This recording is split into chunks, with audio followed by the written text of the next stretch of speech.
let's go ahead and begin. This is the Monterey Bay Community Power regular meeting of the Community Advisory Council, October 18th, 6 p.m. Ms. Lair, would you read the roll call? Thank you, Chair. Community Advisory Council Member Dr. Bueno. Present. Hartman. Present. Osmer. Here. Wolfren.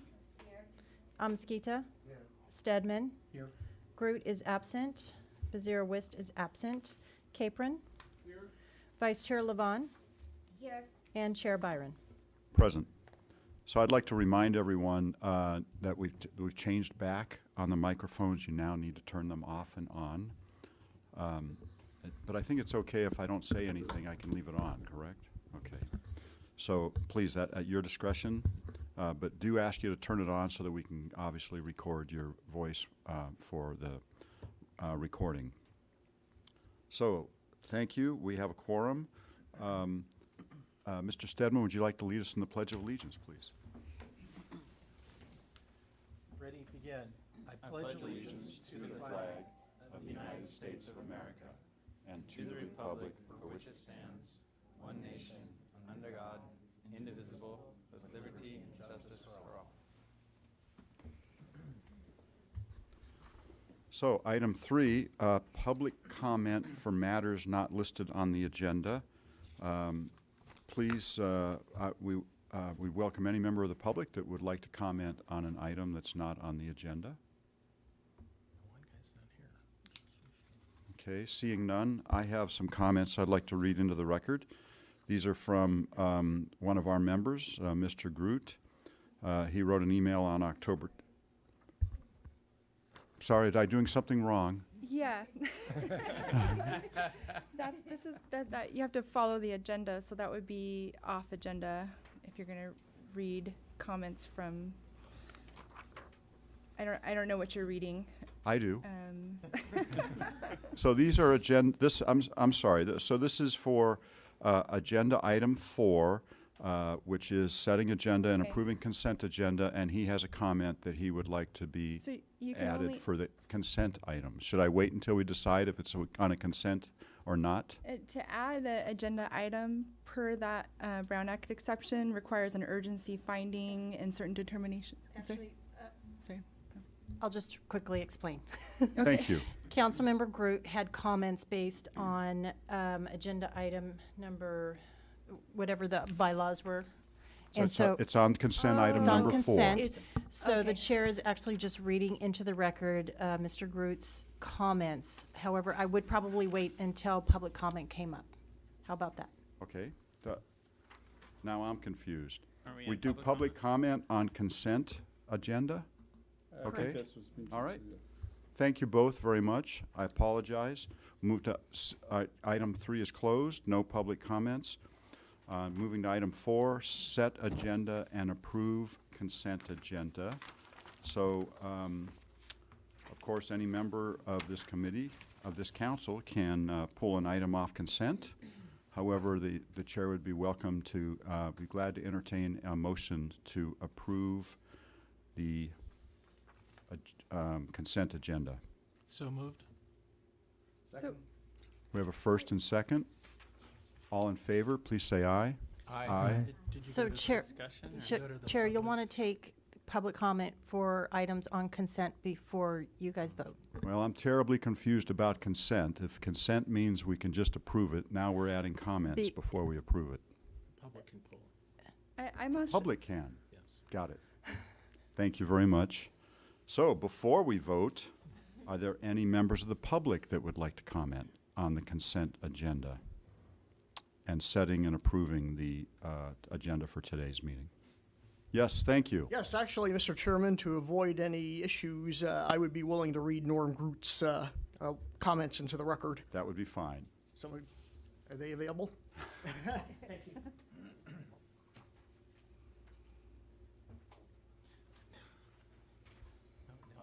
I hope Mr. Groot appreciates the efforts we're making to get these I'll comments let in. him know. I'm Kevin Day, and representing Clear Honest Options and Clean Energy. Norm Groot, who is not here tonight, says, and he's Farm Bureau, Monterey County, I have no further comments or suggestions on the bylaws. so I would vote to approve if I were attending the meeting. Sorry to miss out on the discussion and adoption. Thank you. Thank you. Any other public comments? Dr. Bueno de Bosque. No, I just heard that there was a whisper that we're going to be very efficient today.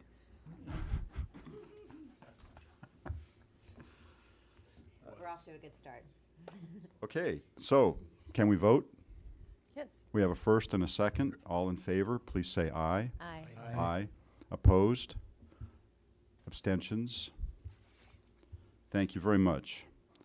I would like to add a comment. I think we'd certainly appreciate, I know I do, the efforts that were put into incorporating all the comments on the bylaws. And I really think we have a good set of bylaws there, and I appreciate very much, Ms. Lepanovich, your efforts, and everyone else that participated in that.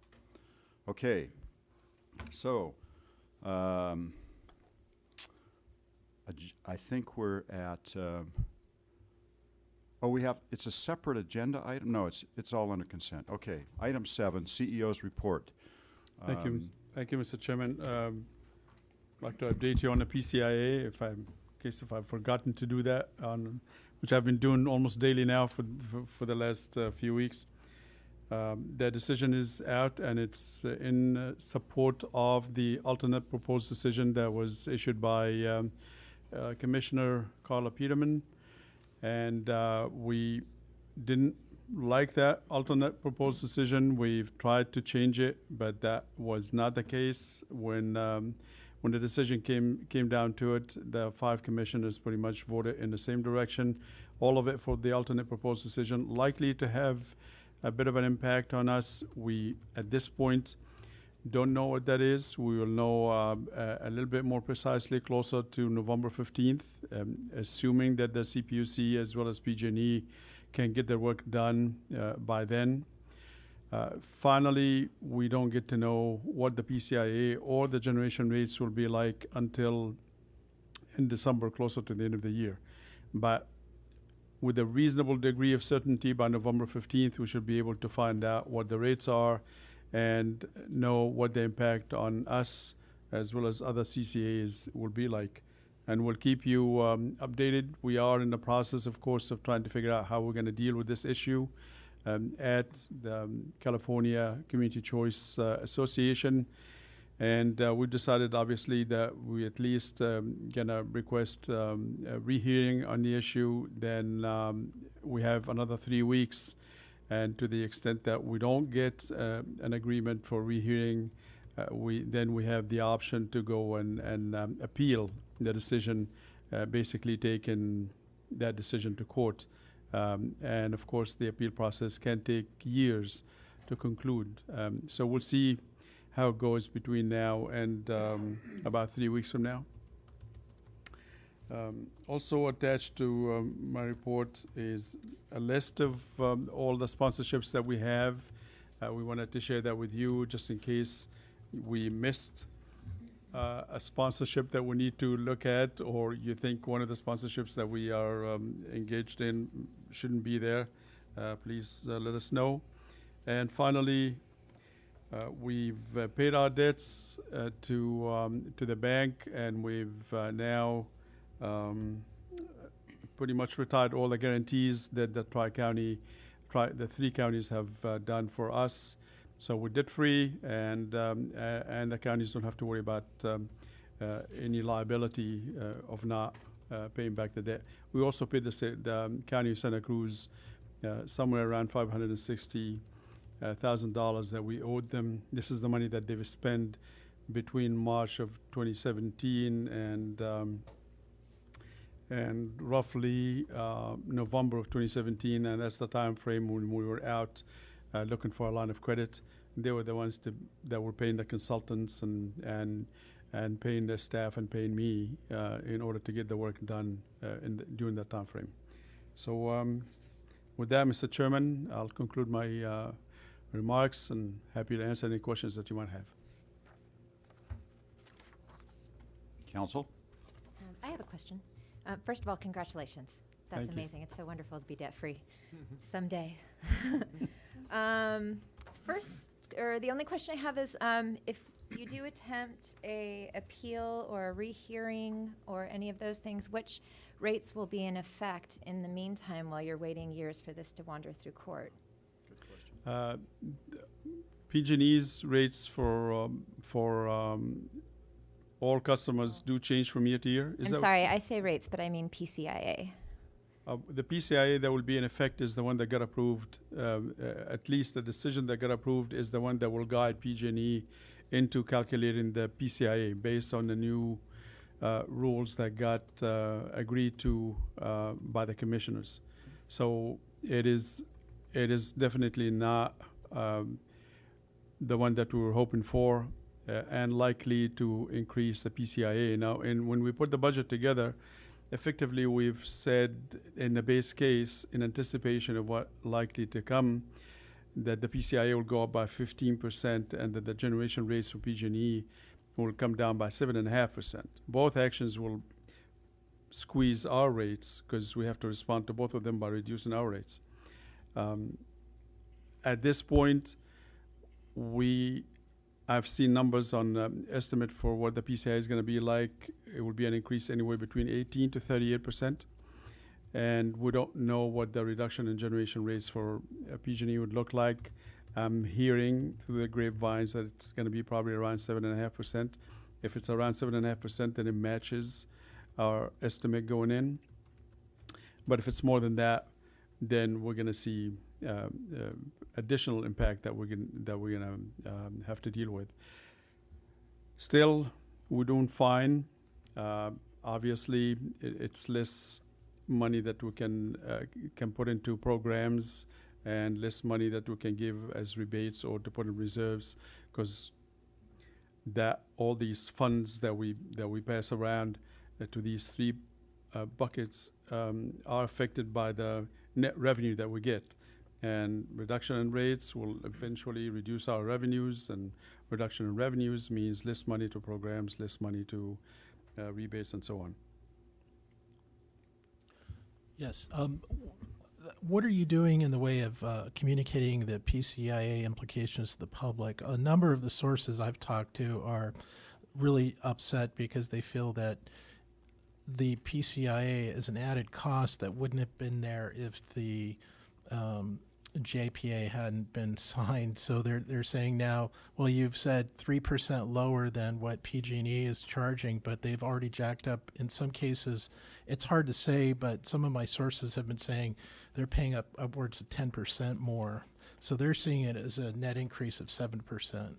So is there a way you're managing this through communications and communicates to the public? Sure, happy to. I'll ask JR to step up, and because he's been dealing with this issue now for a few weeks, since all the residential customers have been enrolled in, and we are getting a lot of these questions about, well, does that mean we're paying more now because my rates just went up, not realizing that when they get their bill, it's an electric and gas bill, and gas rates go up, then the bill goes up. But it seems that everyone, when they see the bill affected in any way or shape, even though we're probably about 15% of the bill on the average, they still think that it's because of us. So, JR, why don't you tell us what you're doing on the communication side? Sure. Thanks, Tom, and thanks, Chair Byron and Chair Stedman. Chair Killiger, Director of Communications and External Affairs.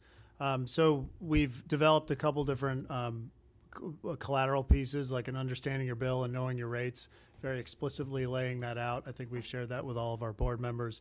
We're also in the process of developing a video that could be helpful in terms of people visualizing and looking at it.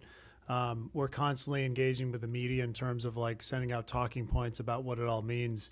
But I think the thing, it's just more about constant communication and engaging folks and sending them these collateral pieces and just having frank, honest conversations about what's going on and making sure that they feel safe and secure that this model is going to work in their favor as opposed to against them.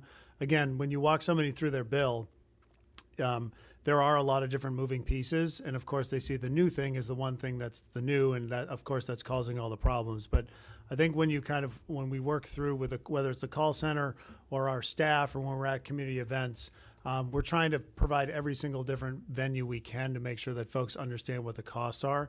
And the great thing about this is we're always going to be updating and adjusting our messaging to make sure that we can kind of reach all different stakeholders. So we're all hands on deck right now, and I think a lot of it is empowering you folks with talking points as well. So when somebody asks that question, you can kind of fire off a couple different pieces. So I know we have those. I think Tom sent those out recently, but anything you can do, we're available via Tom to help you guys support your mission as the Community Advisory Council and make sure that everyone gets reached as best as they can. Before you step down, I think your question may be a little more pressing. I mean, those pieces are really good, but I'm wondering if something like an op-ed or something in the paper, because this is a PR battle now, and it's looking like that our customers are going to be paying more because of this JPA. Mr. Stedman? Yeah, so it's the hearts and minds right now, and of course PG&E is not going to do anything to help us out. I think that's pretty obvious. In fact, they're going to do everything they can to make it look as dire as possible. So, I think time is of the essence too. And if I may, I have just another follow-up question. So I know this resides with the CPUC. Is there any potential chance that Cal CCA could sponsor some legislation to get at this issue and go around the CPUC, or are we stuck there? Actually, this is probably the number one action item that we've talked about. We've met on Monday along with the other I met on Monday with the other CEOs from Cal CCA, and we talked about what do we do going forward. And the top on the list was what legislation do we sponsor next year in order to deal with this issue. And so far we have a matrix of at least about 8 or 9 ideas, what they are and who is willing to talk about them, and what would they achieve and so on. And we have an assemblyman who's going to be getting together with a bunch of his colleagues next week, I believe, on the 25th, to talk to them about ideas for sponsoring some legislation on our behalf next year. And so between now and next week, the 25th, we're going to be putting together at least 2 or 3 ideas for him to pitch to his colleagues, and hopefully we'll be able to at least push one legislation that will help deal with this issue, hopefully once and for all. Good. Thank you. Any other questions? I had a couple of questions related to PCIA. Is any of that retroactive, or does it start now? It doesn't start until January of 2019, and if they don't get the work done in time, it may be pushed a couple more months. Okay, and are we going to need to put some of our budgeted items in the budget that just got approved kind of on hold until we get a little more clarity, or are you feeling comfortable that we're going to be good for that budget for the next year? I think we're going to be fine. Great.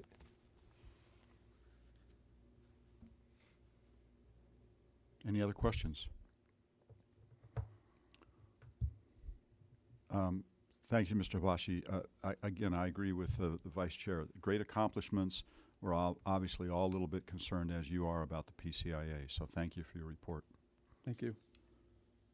So now I think we're to the heart of the agenda. I'm sorry, public comment, please. Any public comment on item 7, the CEO's report? All right. Item 7's closed. Item 8. Just a quick introduction, and I'm going to ask Dennis to go ahead and make this presentation. Back in September, when I started, September 2017, one of the items that I've shared with the board very early on is requesting an approval of a policy to put together a power supply mix. We are obligated to only one thing, and that's called the Renewable Portfolio Standards, and those are changing from year to year. In 2018, that number was 29% of all of our resources need to be eligible renewable resources. This year, it's 2019 is going to be 31, 2020 will be 33, then it will be on a trajectory to reach 2030, to reach 60% by 2030. That is the only obligations that we have. Anything beyond that number, we can do anything we want. We can buy any type of power that we want. The policy that we've established early on in 2017 was that the renewable portfolio standards that we're going to buy were going to be all type 1. Under the law, we can actually use 3 different types. Type 1, which is California connected renewables. Type 2, which outside of California but could be transmitted to California. And type 3, which is just you buy the renewable and it's not coming from any resource in California, and it doesn't have to be linked or transmitted to California at all. We pretty much ignore type 2 and 3 because there's enough controversial issues around both of them, and stuck to type 1.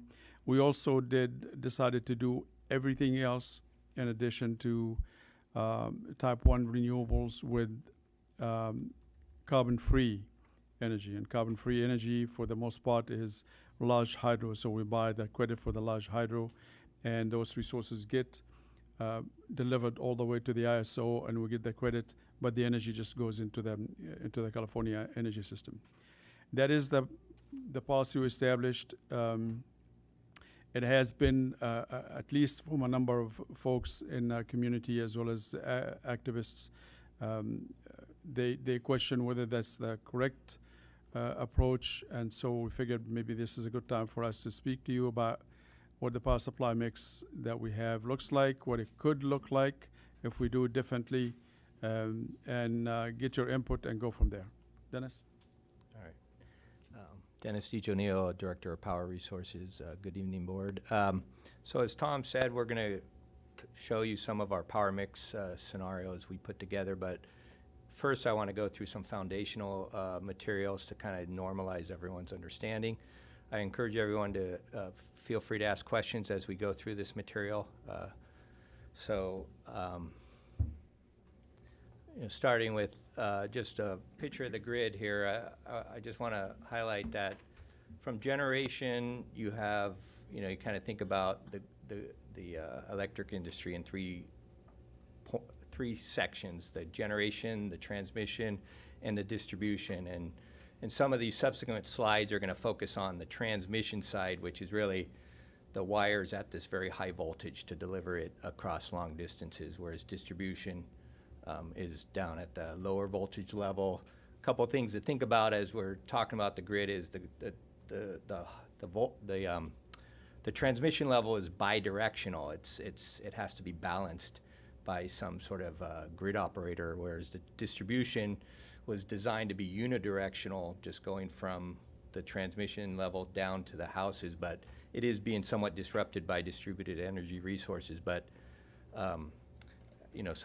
when thinking about it, we'll be talking about how that transmission section gets managed, and it's somewhat important as we talk about some of our power mix.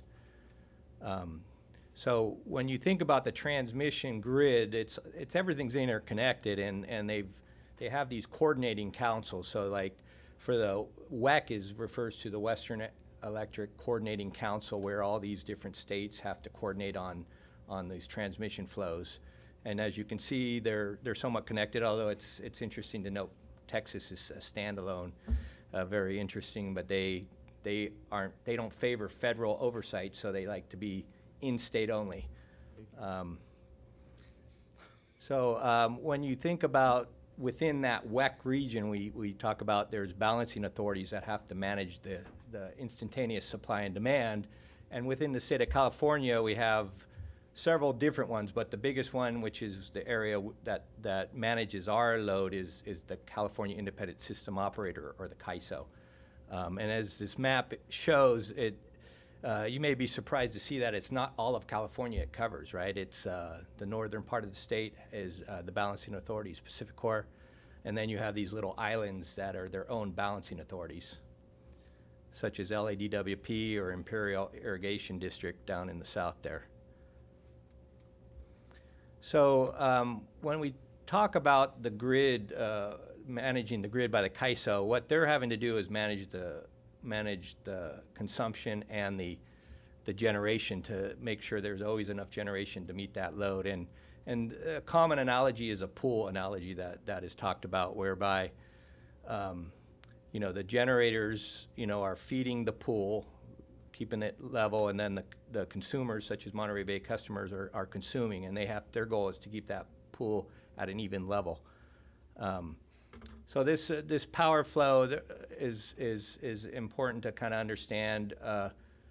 On the next slide, I want to get into and drive home the fact that when you talk about a generation from a traditional power plant or a solar farm, once that electron gets generated, there's not green and brown electrons as this picture in the middle indicates. It's indistinguishable from each other. So the question becomes, how do you capture the green attribute or the environmental benefit of that wind or solar farm when the electrons are just flowing into this pool?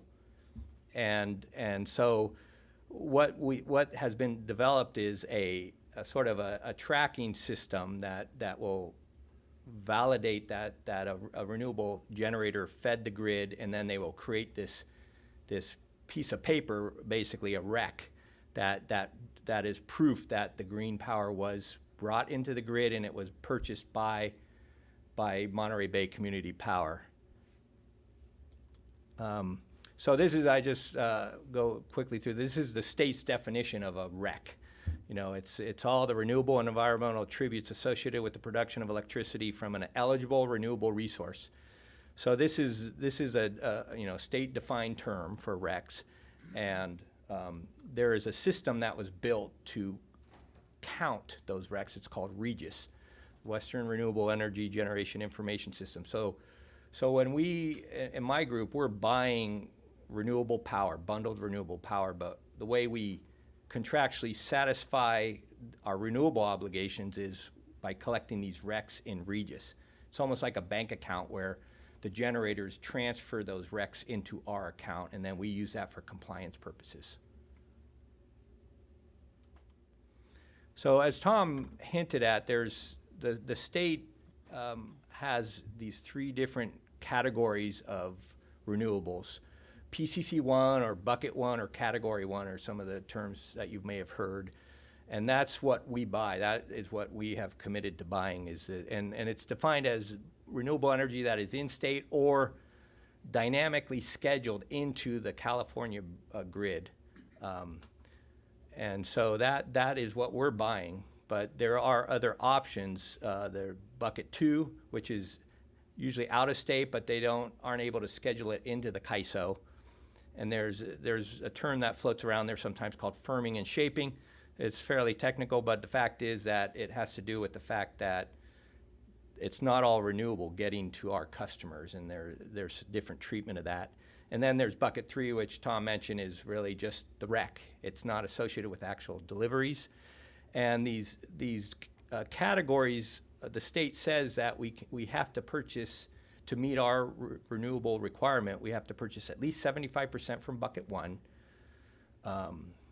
no more than 10% of Bucket 3, and then about 15% from Bucket 2. Now, I'm going to talk about this later when we get to power mix, but why do we care about this? Well, there's a price differential to buying Bucket 1 versus Bucket 2 or Bucket 3. We could maybe purchase Bucket 2 and at half the price of a Bucket 1 energy. So it's something to consider when we're talking about our budgets. And so I'll revisit this slide as we get into the power mix section. So turning from RECs, I want to just go quickly through some of the carbon accounting basics because that's somewhat relevant too with our missions of being carbon free. The first thing I want to point out is a REC is not equal to carbon free. A REC, whereby certain renewable sources are truly carbon free, not everyone is. They're not all created equal. And the example I give here is that a landfill gas power plant, whereby they are doing a good because they're avoiding the emissions that are associated with landfill gas buildup. When they combust that methane gas, there are emissions. So it's not carbon free. So that's something to think about in terms of some of our having flexibility about our purchasing. That sometimes some of these renewables, geothermal and biomass, actually have some emissions associated with them. And so that might dictate what our purchasing looks like. So I'll say that there is no state mandated methodology to date, but actually Monterey Bay is working with other members of Cal CCA, all the CCA community, to adopt a common method for all of us. So it's consistent, transparent, and accurate method for measuring carbon, so that our customers are clear on what it is what our carbon emissions are. And we've identified the climate registry, which is a world wild voluntary reporting methodology, but it's founded on science. They've been around since 2007. It's nonprofit. It's governed by the U.S. and Canada. And they actually assist entities with coming up with a sound method for counting your carbon. It is actually utilized by several CCAs and by PG&E as well. So let's talk for a moment about what TCR's methodology is. What they do is they basically are gonna, there's lots of gases out there, but the three ones that are counted are carbon dioxide, methane, and nitrous oxide. And what you do when you get into the accounting methodology is you have to convert the methane and nitrous oxide into a CO2 equivalent. And so what they do is they just will multiply these global warming potential numbers by these factors to convert it into a CO2 equivalent. So what actually happens is when we buy power from a let's say a geothermal plant, there will be a certain CO2 equivalent that can be attributed to that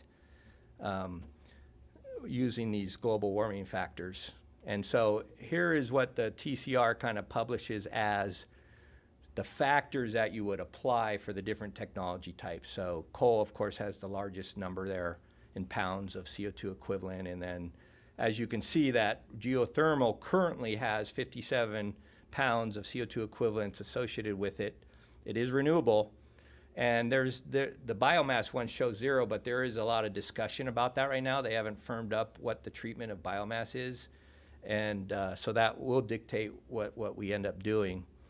So if we take these numbers here, we can actually come up with what our estimated carbon emissions is going to be for 18. We have some estimated values of what our percentage breakdown of technology type is going to look like. These are estimates. We won't know until the end of the year, until what our actual percentages come in at. But right now we're expecting for our default product, MB Choice, about 6% wind, 18% solar, 2% biomass, 4% geothermal, and 70% large hydro. So as I said, as that chart below showed, is basically multiplying the 57 by the 4% to get the 2 pounds of CO2 equivalent. So as you see, Monterey Bay Choice would have some emissions associated with it because of the geothermal in there. MB Prime is not going to have any because that's our premium product. We're gonna fill it with our wind, solar, and maybe some biomass. So that one is really yet to be determined. But let's give a comparison. It's non-zero, right? That could be concerning. But let's look at what the rates are across the grid. So the U.S. grid on average is 1,000 pounds of CO2 equivalents. And then the California grid's 530 and PG&E is 294. So two is a nice low number, right? All right, so kind of that concludes sort of the foundational information. So now we're going to turn to our power mix discussion. To start off with, I just wanted to put together this chart showing what some of the other CCAs are doing here. As you can see, Marin is got a mix of various MCE. Just quickly, MCE is Marin Clean Energy. SCP is Sonoma Clean Power, Silicon Valley Clean Energy, Peninsula Clean Power, Clean Energy, AV, Antelope Valley? Thank you. And then Clean Power SF, Lancaster, Redwood Coast, and then I put in PG&E and Southern California Edison just for comparison. So you can see that there's various variations on what the different CCAs are doing with regard to their, and this does pertain to their default products. Just quickly, what you see in green for us is type 1. For others, it could be a combination of type 1, 2, and 3. That's a good point. And it's not so the bucket 2 or 3 could make up any percentage of like Marin's 57%. It's something that is more in the details when they put out their power content labels. So we have another slide that kind of just shows a different look at that, where they tend to break down the different percentages. This is for reference. If you have any questions, feel free to ask. May I ask, these slides are difficult to read. Are they available? Can we have them? Yeah, absolutely. We can share the Okay, electronic so we copy. can't bring them up on our screen right now. They're not available to have right here. Okay, go ahead, proceed, please. Oh. You don't have the electronic? Well, we'll have to do that offline. I'm sure the other council members' eyesight's better than mine. Okay. I'll email it out, so I don't know who has electronics.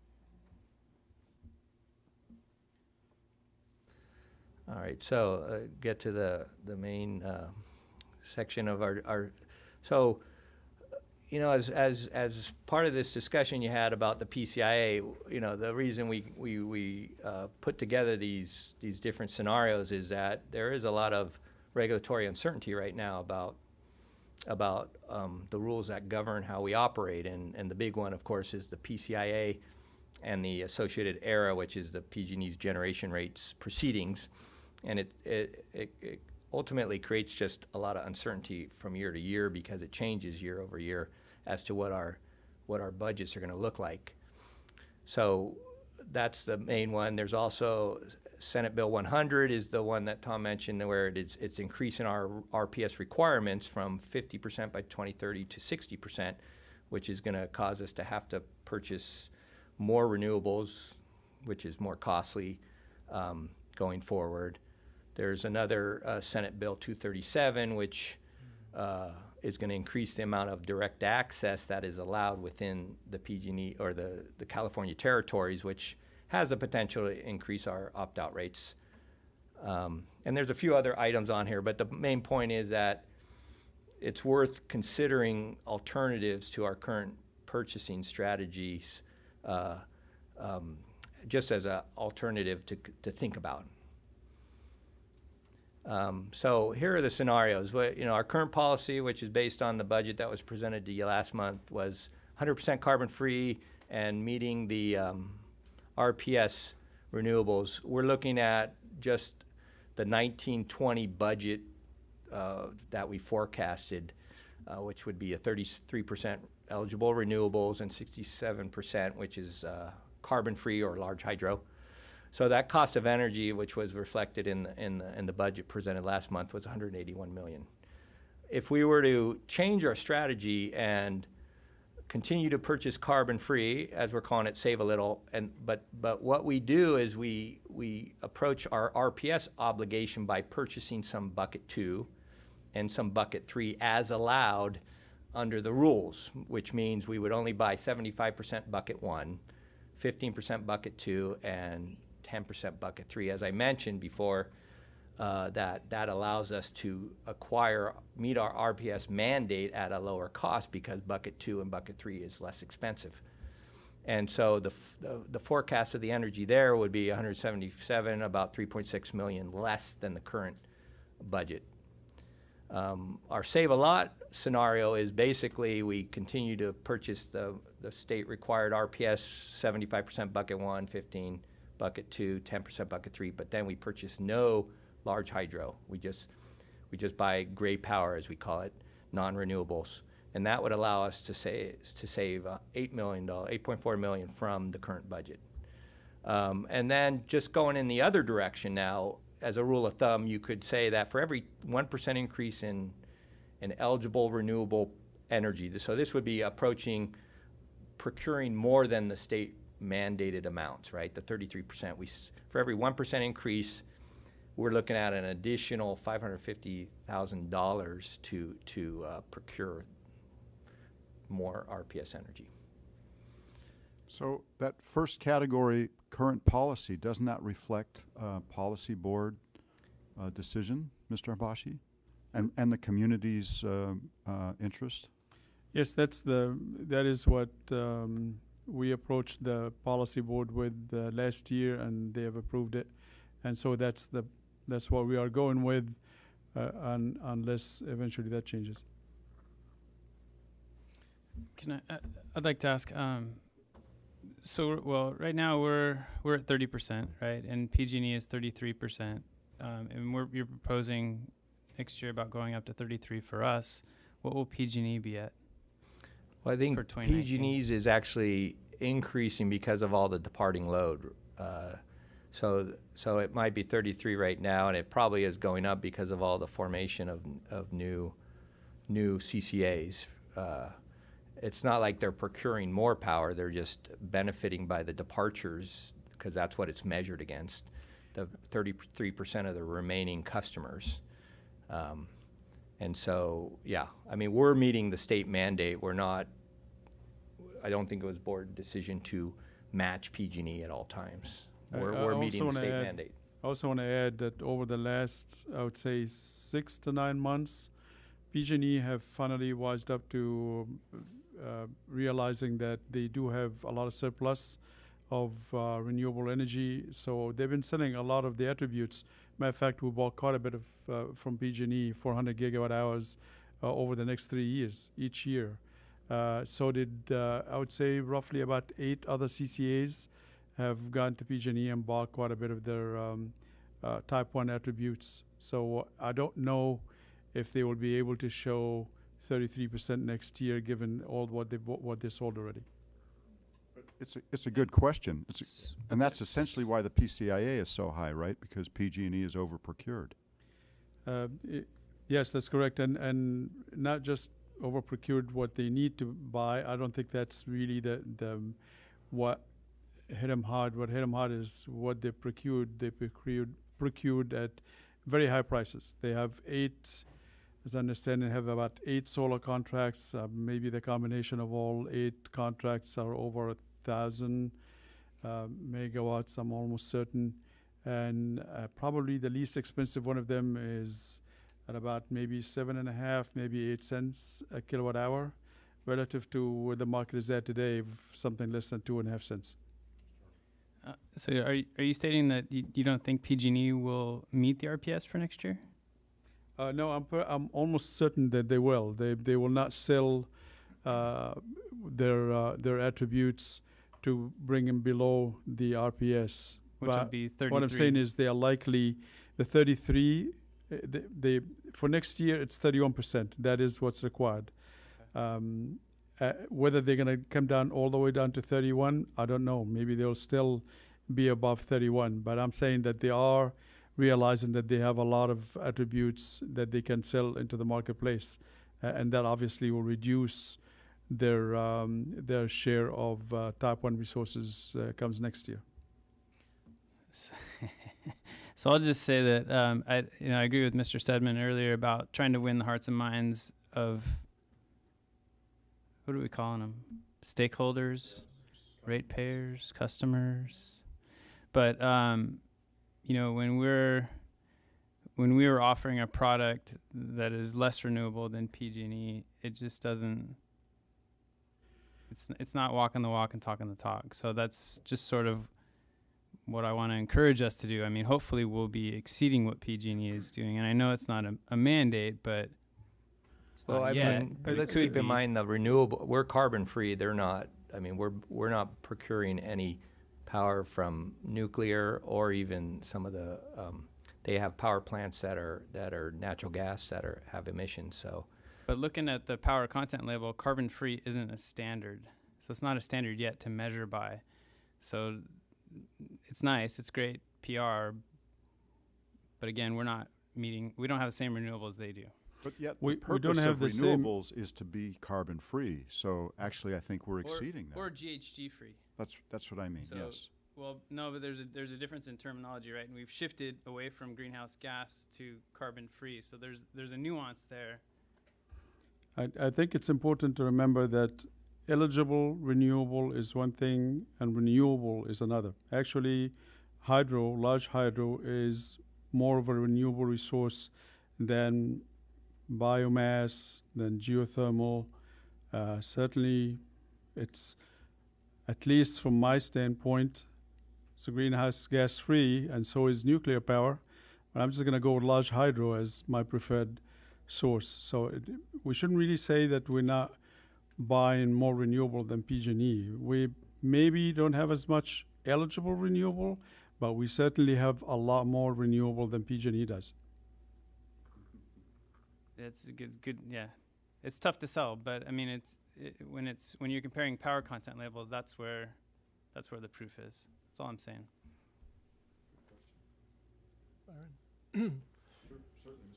It seems like there's two sort of larger strategic angles on this. One of them is the one that was raised about how we sell this to the public and our image, and the large hydro is certainly good for that because it is carbon free.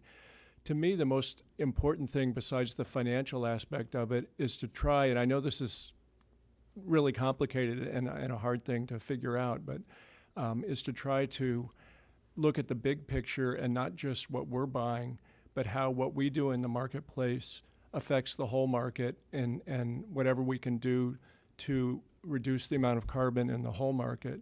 I wonder if, and maybe that's something you could come back to us on another evening, because to me that's the heart of the issue for us.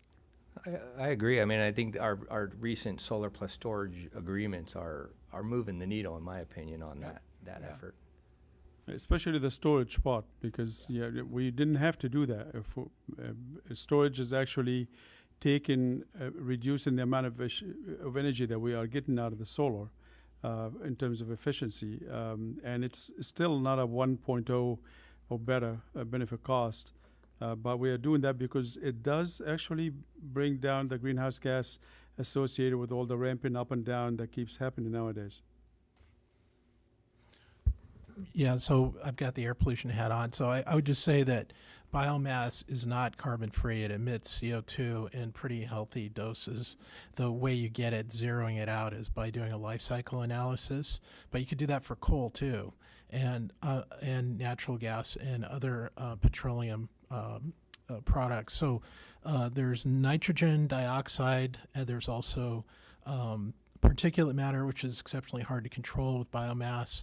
So that's smoke and ultrafine particles, in addition to toxics such as 1,3-butadiene. It may not be where we live. It may be coming from somewhere else. And we do have sort of a overabundance of dead trees in California, some 300 million right now.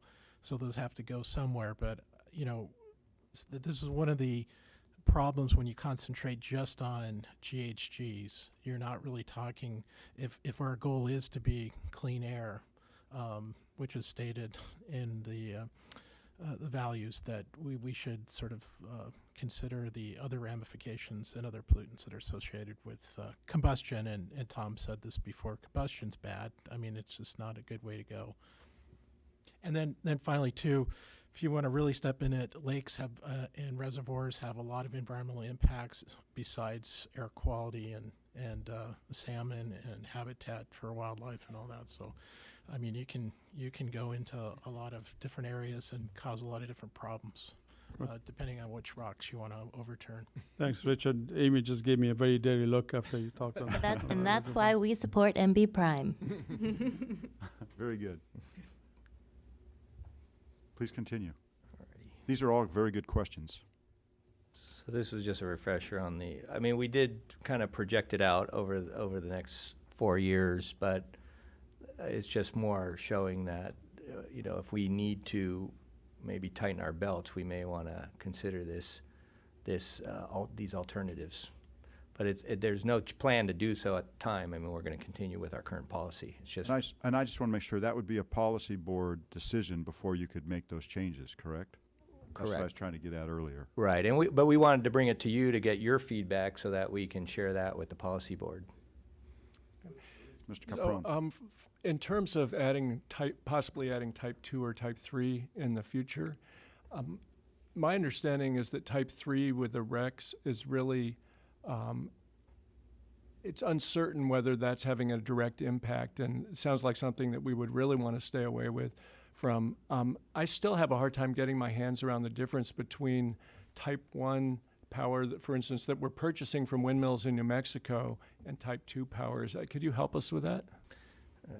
I might be getting into the weeds. I mean, that's the issue of this firming and shaping concept. And so bucket 2, it really comes down to, does the generator have transmission rights to bring it into the CAISO grid?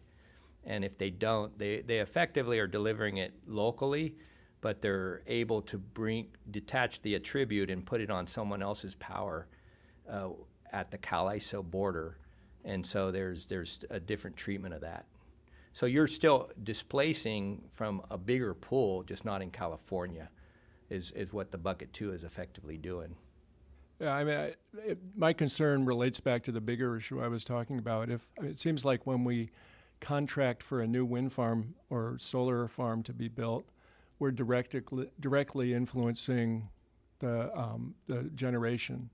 And when we buy type 2 or type 3 RECs, it seems like it's more questionable because it gets into that picture of how are we affecting the whole market. I think what you're getting at is sort of long-term contracts like we just recently got approval for does lead to new projects being built, which is the goal of displacing all the old conventional power plants, right? Right.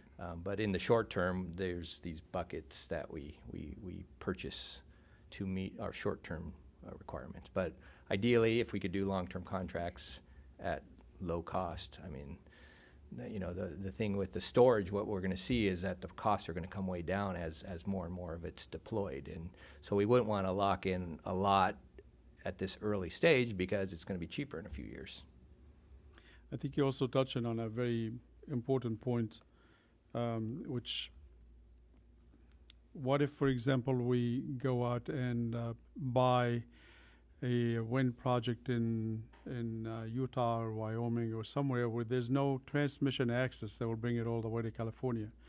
Would that be more preferable than to buy RECs of type 1 right here in the state?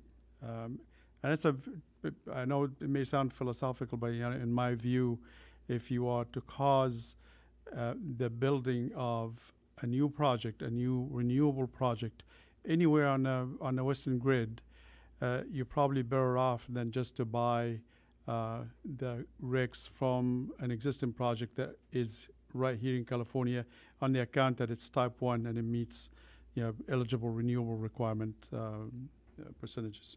Not that I'm suggesting we're going to do that, but at least this is something that we can probably later on think about. These are all very good questions. It's a very esoteric area, and I can tell you at the Energy Commission when I was there, of course, they're responsible for determining what really is a type 1.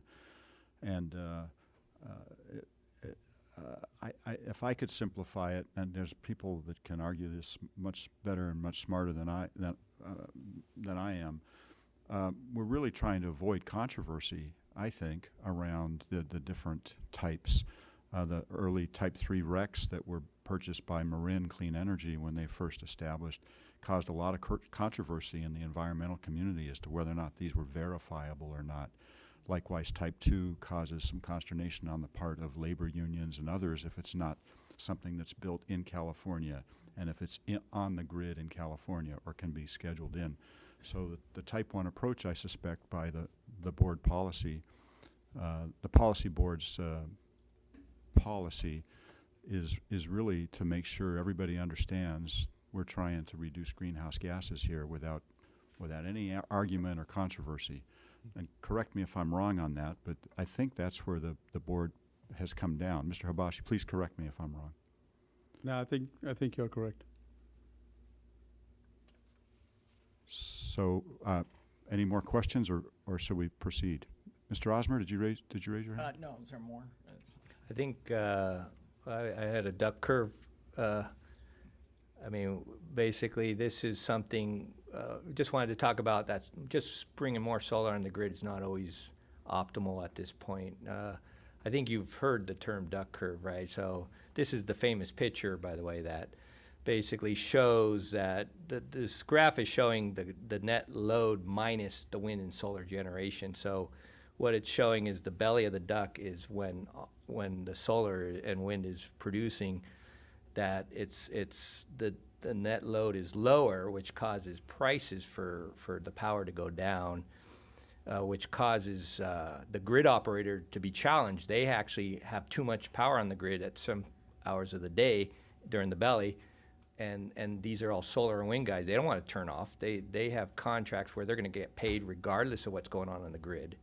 So what the grid operator often has to do is curtail. They tell people to throw those circuits off and get off the grid, or they ship it out of state and are basically paying Nevada or Arizona to take the power.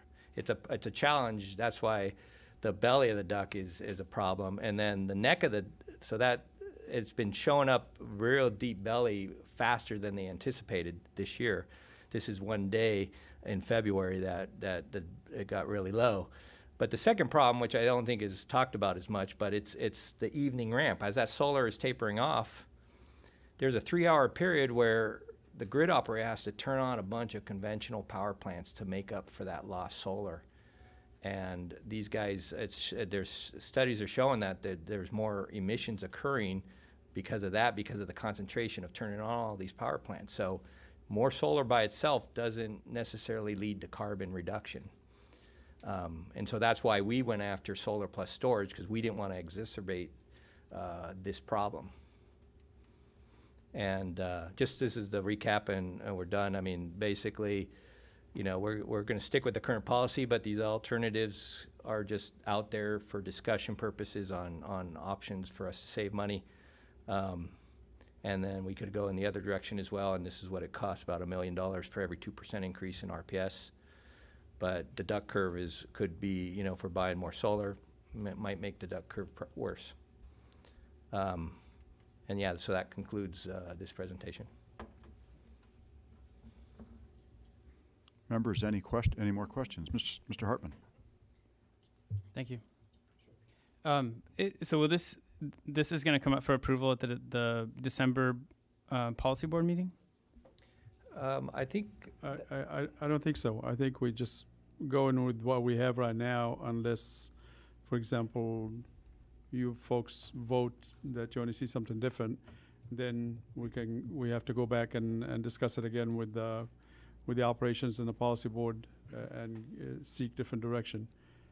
But if I don't have anybody waving at me saying you need to change this, then we're just going to roll with RPS at type 1, and in addition to what we need to do for the aquarium, and the rest will be carbon free. We already actually locked in all the carbon free for 2019. All the attributes are already pretty much all what we need is locked in. So all of us on MB Prime are covered. Of course. Okay, but that's not an action tonight. This is just a discussion item. This is all presentation. Thanks for the clarification. Yeah, sure. And you don't really have enough information yet, right? You don't know what your costs are going to be from PG&E and all these other factors. Yeah, I think to work in that policy or change in any way or shape is certainly not on that top of the list of things that we need to be dealing with nowadays. I had a couple of questions. For methane from, say, a landfill operation that otherwise would have entered the atmosphere, do they do an equation when that's burned? It releases CO2, but it's no longer, the methane's no longer being released. They do a calculation deciding whether that's better to burn it than to not burn it? Yeah, I think that one slide I had about it being avoided emissions, but I think it is still up in the air on what they want to do. To Director Stedman's comment, I mean, I think there is emissions with these combustion technologies. But one thing I've been trying to bone up on some of the nuances here too is that they call this biogenic CO2 emissions for landfill, and they probably wouldn't attribute it to the power plant because they're counting it in another space like agriculture or land use, so that they might exclude it from the energy generation, so that it might. But they're still going to treat biomass emissions for methane and/or the nitrous oxide might get some small amounts attributed to the biomass, but it's still being determined at the CEC, and the rules I think are expected to be somewhat finalized by the end of the year. Another question, if I could. Have you looked at? I mean, just noticing the mixes for some of the other CCEs. Just hypothetically, if we were to reduce the amount of hydropower we were buying and buy some gray power and thereby increase the amount of renewable, I mean, in my mind, the hydropower is good for PR reasons, but it already exists, so we're not creating any new energy, whereas if we were, so, you know, the hydropower and the natural gas stuff is happening anyway to a certain extent. Is it possible that in the bigger picture of things, we actually could have more effect by changing our mix that direction? I think it would be the combination of approaching it from doing more long-term contracting. To me, long-term means new. And so if you're going to approach displacing these existing technologies, even though it's large hydro, that's the way to approach it, by doing more long-term contracting and then we could adjust the mix accordingly. I have a follow-up question to that. So if we're trying to be conscious of the length of our contracts that we're putting in there, are we also not wanting to do long-term because of how rapidly the technology is changing? I would say yes, but we do have a state mandate to have a certain percentage of our RPS requirements met by long-term contracts. It's Senate Bill 350 says that 65% of our RPS required volumes need to be procured out of long-term contracts. So 10 years or more. Yes. I want to add to that the rule of thumb that we started to use last year and hopefully will continue to use unless it need to be changed, is that if we go around every 18 months and lock in about 10% of our demand in long-term contracts, then roughly over a 15-year period, the first contract that you signed up would be due either for renewal, or you go out and you sign another 15-year contract and wait 18 months and keep repeating the cycle. This way, you are as diversified as you possibly can, both on technology as well as time and cost and everything else. These are all good questions, and you can see there's a lot of trade-offs and considerations. But don't worry, we have Dr. Bueno del Bosque now is on the Risk Management Committee and our local expert. We can ask him questions about this. I think local expert, probably not so, but I will try to do my best to learn about the terminology. It's a lot to take in. Over the next few years, hopefully. But on a side note, may I? So just to go back to the sponsorship outreach, I see that, I understand the vested interests of a lot of the local commerce or, organizations. And I understand that the recent Janus Supreme Court case decision is probably the death knell of unions, but we do have a very strong union representation in the Tri-County area with SEIU and the local 521. I think that it would behoove us to just talk to them, sponsor them. They have a lot of the end users within our community. So if that could be something that we look into. Of course, we'll take it into account. Pretty sure JR has already jotted a note down. Very good. So, any more questions? Mr. Osmer. I just had a comment, in terms of establishing ourselves solidly, the mix is important and the price is certainly important. But you know, we can't control the legislature, and we sure as hell can't control the CPUC. And I think we're really part of a movement, and we have to stress that with people, is that you know, this is something that's been completely in the control of PG&E, and is as a matter of differentiation in the market. You know, our success is going to be judged, is going to depend upon either maintaining or increasing customers. And really, I think the differentiation is that environmentally, economically, socially, this is a far better deal than what we've ever had before with PG&E. And that's what we should stress with people. I think we're on absolutely the right track, and we should show people that we're on the right track and heading the right direction as far as the mix goes, and doing our best on the price. But man, we got it all over PG&E, and I think that's a big thing that we gotta remember, because in a lot of ways, I think we have become inured to the abuses of PG&E over many, many years. I agree. But of course, they also have resources as well. I watch television, and I see their minute-long commercials that run statewide. How come you don't do any commercials like that, Mr. Habashi? We're working on it, sir. We're working on it. Watch the legislative and CPUC hearings. That's a very good comment. Thank you. Any other comments or questions? So thank you very much. Anything else, Mr. O'Neill? No, but I'm remaining up here because I'm presenting on the next item. Okay, well, I think we need to ask for public comment on this question. Let me just check with Ms. Lipanovich. That is correct. Thank you. Kevin Dayton, representing Clear Honest Options and Clean Energy. We're a coalition of businesses, business groups, taxpayer groups, and individual taxpayers.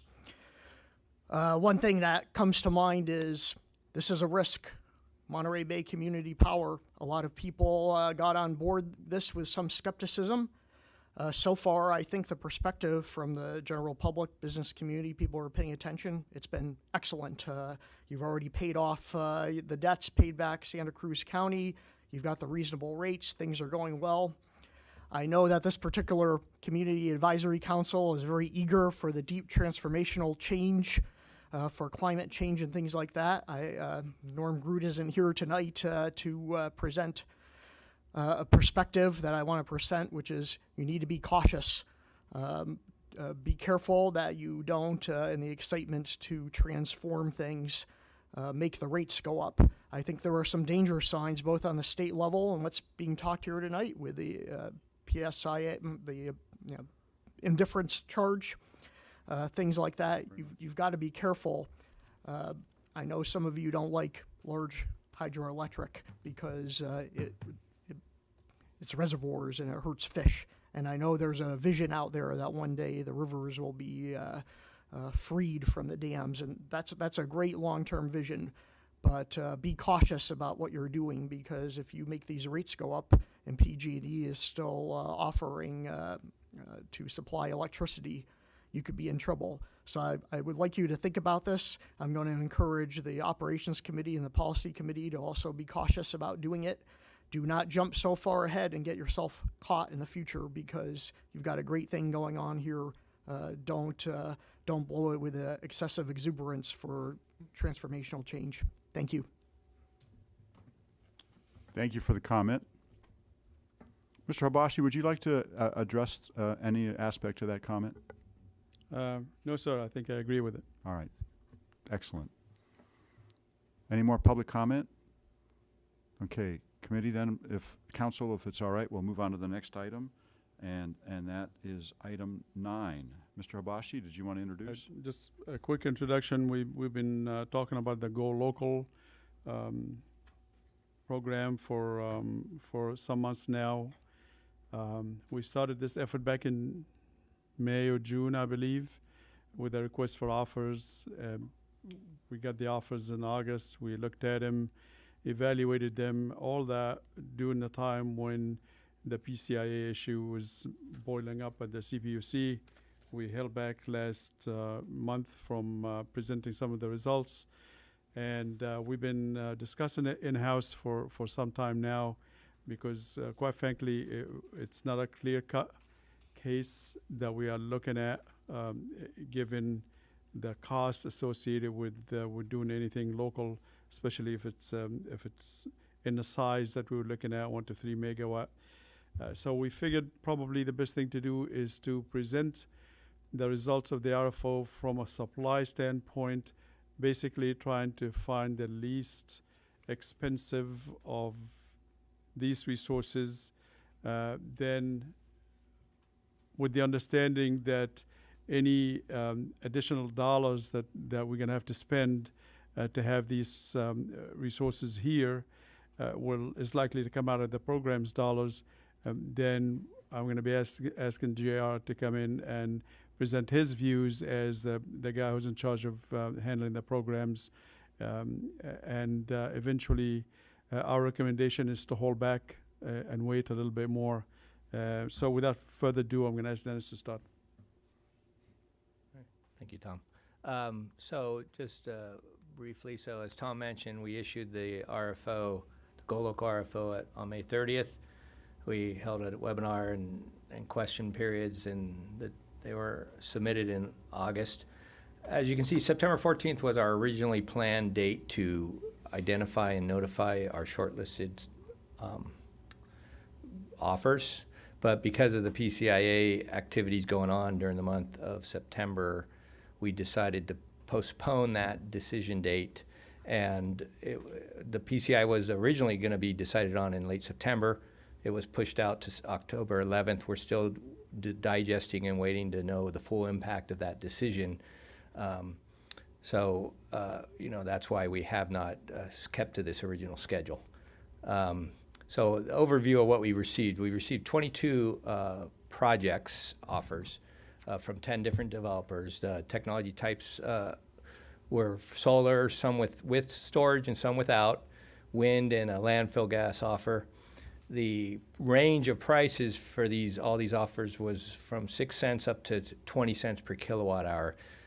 Compare this to the utility scale for a similar project would be 25 to 2.5 cents to 4 cents. So the reason that's relevant is because that overage above the utility scale is what would come out of the program budget, as Tom mentioned. So if I'm doing the math correctly, it's essentially the lowest cost offering in the Go Local RFO is more than twice what the lowest cost comparable is on utility scale renewables.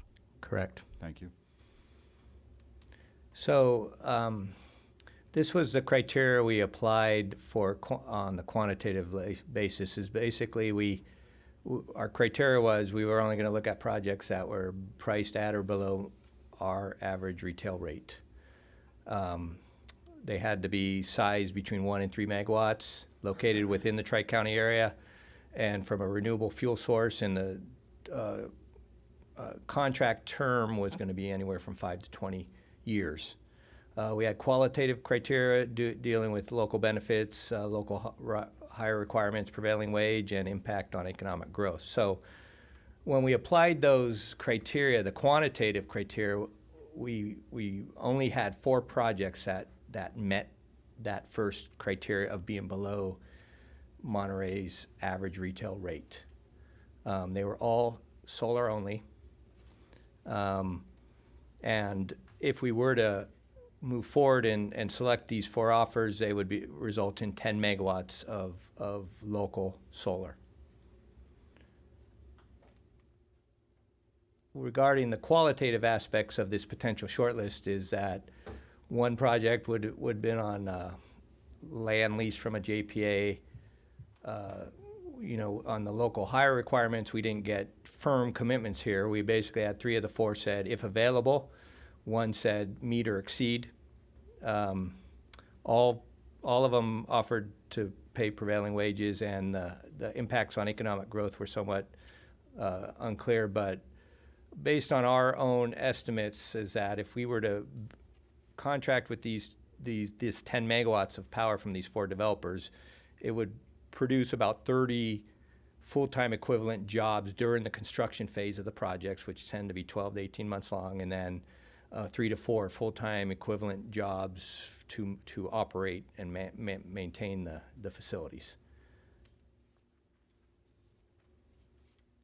So what is the cost? So the cost of, and this goes back to that comparison of the 6 to 20 cent per kilowatt range compared to utility scale.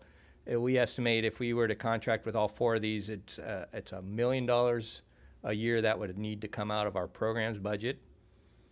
That's about 20% of our program's budget for 2019, and it's a 20-year commitment. All these projects were 20-year agreements that were offered. So we're talking about $1 million for 20 years, and out of using up a pretty good size of our program budget. The other alternative here is that we could parse them down and take 1 or more of those 4 based on some qualitative selection. But that's where we're at, and I'm probably going to invite JR up here at this point to talk about programs in general. Sure. Thank you, Dennis. And J.R. Killiger, Director of Communications and External Affairs.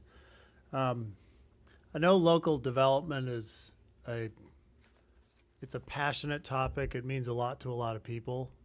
And I think the most important thing that we're trying to move forward with is the most thoughtful, strategic, and effective use of our money, because we don't have a lot of it.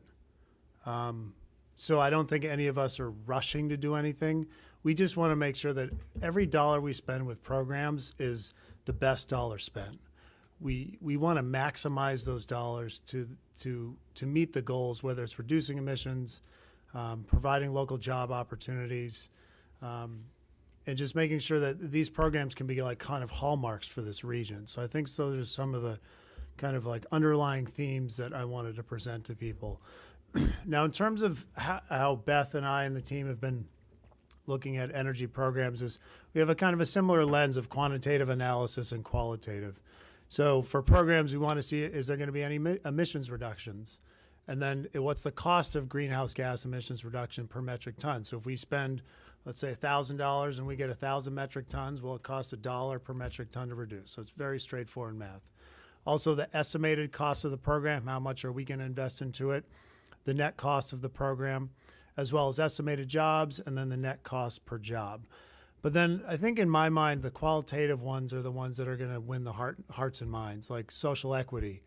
Are these programs benefiting customers from all walks of life, whether it's way out in East County or on the coast, whether people living, 5 or 6 to a home or people living in a big house in Pebble Beach. So I think it's just things to consider.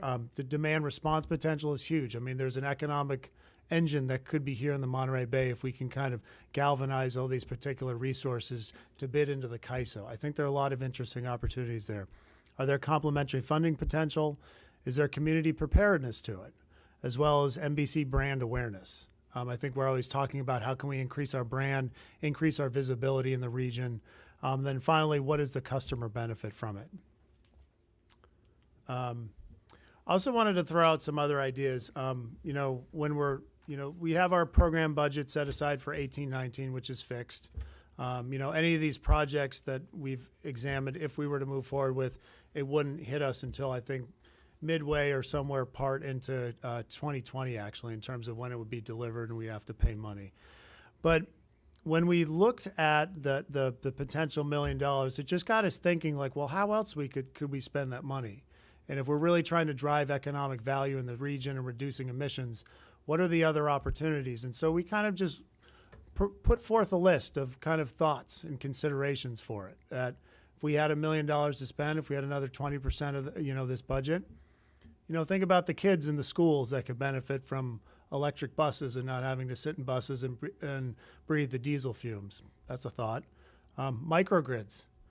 What about all the industry or the lack of industry that's here because they don't have access to energy or clean energy? Could MBCP be on the cutting edge of developing microgrids for certain industries or certain regions that PG&E is not being helpful? think about the job opportunities there, think about the reduction of emissions, thinking about the impact that that could have. Then also, how can we partner on new sources of renewable energy, whether it's biogas or all sorts of stuff. Additionally, EV incentives, further investing in EV infrastructure, storage. Are there opportunities for storage? I mean, we're looking at demand charges for not only our JPA members, the 19 of us, but we're also looking at what schools are paying in demand charges. Think about a network of storage battery backup systems for schools or JPA members that could help cut their demand charges, save that money, maybe buy some more books, maybe hire some more teachers.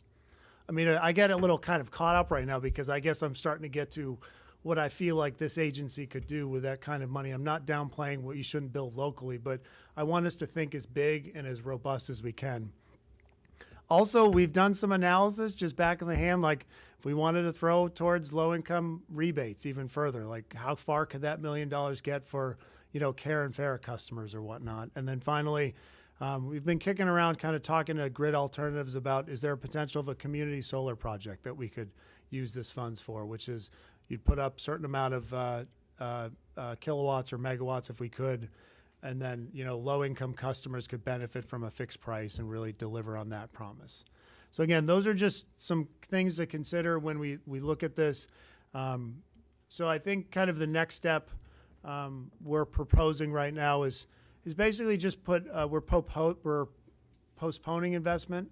We want to reevaluate the criteria and elements of the Go Local and really come back with a more robust, thoughtful approach to this, so that we can make sure we can kind of meet all the goals that we want to do, as opposed to just rush and kind of build stuff and get stuff done. And while I think it's important to build locally, but I think we all should build locally as strategically and thoughtfully as possible and be as precious with these funds as possible. It's because, the swing between the PCIA and the generation rate, what we're expecting for programs dollars could decrease a little bit, and so whatever we're going to commit, if it's going to be a 20-year term, think about if we lock that money up for 20 years, at least we think we could be more flexible and dynamic with that money and kind of pilot more things. So it's like if you invest $1 million in 1 year to do a couple different pilots, you can get a little more traction as to what the real value is, as opposed to locking that money in for 20 years and you can't use it for anything else. So imagine one day, if we thought of a great idea, or you folks came to us with a great idea, we think it's great, but we're now stuck with these 20-year commitments.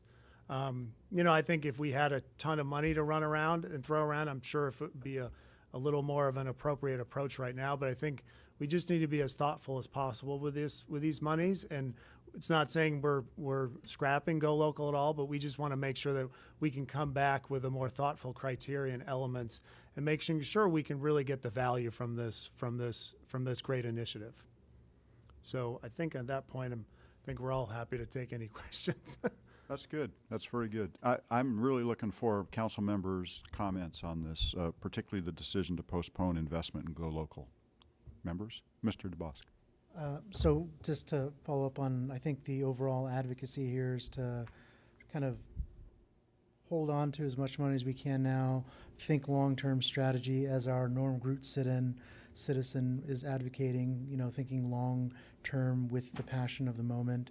I've brought this up previously, and I think Councilmember Caprone brought up the possibility of also creating a microgrid and storage for hospitals or healthcare centers, because again, you're absolutely right, we can be leaders, because California is unique because we do have CCAs and we can be innovative. And other parts, I think 99% of all healthcare at hospitals come from small community county hospitals around the country, and they don't have access to CCAs. So if you can create a microgrid, or when we have those hospitals here, to be able to use them as pilot projects, I just want you to consider like using hospitals as a model as well. Thank you. Duly noted. Yes, please. So on the microgrids, can microgrids be built in every way possible without hooking to the PG&E? Yeah. So the think about it as an island, for lack of a better term. So, for example, say if you wanted to set up a microgrid in a very rural part. Like you would need generation assets, but you'd also need the transmission and distribution to basically take the energy from the site and then distribute to the homes. But yeah, you wouldn't be connected to PG&E. And I think, so that's to answer your question, yeah. Would that be, can we take away the business of PG&E and make and make this microgrids benefit for MBCP so we can create more programs, more cheaper energy, and at the same time we're not giving away so much money to PG&E. Yeah, I think, and just to be very clear, I want to tread lightly about the concept of microgrid, that you can just set it up anywhere and it's going to be perfect and it's going to be amazing. There are a lot of intricacies about it, but I think at the end of the day, if there are pilot opportunities, I mean, again, I'm not going to speak for Tom, but we'd have to figure out what our role is and figure out what the best relationship for us to be, whether if we become the developer or kind of the financial backing behind it. We'd have to figure out what our role is, but I think there is a lot of potential. I know one of our sister agencies up at Redwood Coast Energy Authority, they're piloting a microgrid at their airport there. So it's starting to pop up a little more and more, and I think we're definitely very interested to learn more and hopefully do a pilot if it makes sense. Thank you. Yeah, just a couple of comments. So I'd be careful on the biogas and the new, and that's number one. It's a VOC. It's a volatile organic chemical. We're in danger of exceeding some of our standards there. So we're actually going to start permitting those. We don't currently because we don't want them here. In addition, they're stinky, and they're causing a lot of problems right now at the landfill out in Marina. And so if anything, we're trying to get them to go somewhere else, and everybody else is as well. So it's not a really great technology at this point. And then I would say there is an opportunity for cannabis right now. We're finding that a lot of operators, PG&E can't meet their needs. And so they're on the end, the trunk, or far end of and PG&E can't get there in a long time. So they're actually installing diesel-powered generators that are Tier 0, Tier 1, which are really dirty. And a Tier 4, which is required by state law, is extremely costly. So if you've got the ability to work with cannabis operations, that would be, I think, a win-win for everybody in many different ways. We are being approached by quite a few actually lately, and all of them are concerned about not being able to connect to the grid. And even if they are being asked to spend a lot of money up front. And justifiably so by PG&E, because PG&E is worried that the business can go in today and then go belly up tomorrow, and they'll be left holding the bag with a lot of investments. But the money that they're asking for upfront is quite high, and that's why we are being approached by quite a few out there. And we actually met with the cannabis program manager with Monterey County. And we're actually setting up a workshop in December. It's going to be open to the public, but kind of learning from the cannabis industry and to kind of figure out what their needs are and figure out what our role is with them in terms of unlocking the potential for jobs and clean energy locally. Please. Since we're kind of throwing ideas out there today, it sounds like, have you guys heard of carbon engineering? Please tell us. So it's carbon sequestration company. It's a pilot project in Squamish, BC. Basically, they sequester millions of tons of carbon. It's a test project, and then they can create pure fuel from that. I know this is not here and now, but I think on top of decreasing carbon emissions, something else that we could do as leaders is to sequester that as well and to use that as a possible energy source. Yeah, I certainly heard of the technology, and it's been out for about maybe 3-4 years, at least being touted as one of the industries of the future if we want to actually sequester some of the carbon out there. Mm-hmm. And I think it's promising.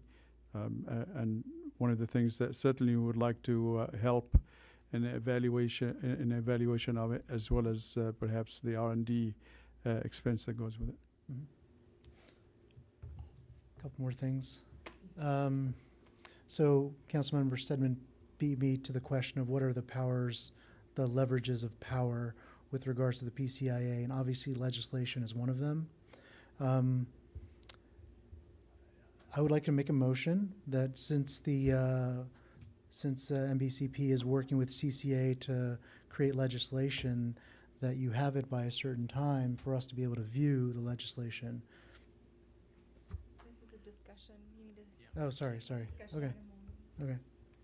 Well, that's Yeah. coming up then. Future agenda. Yeah, I'll take it as, not as a motion, but more of a, could you come in the future and tell us what you are doing on the legislative side? And yeah, for certain, it's not going to be our doing because it's been worked on by CalCCA, the trade association. And as they progressed into putting this together, we should be able to come back and brief you on it and go from there.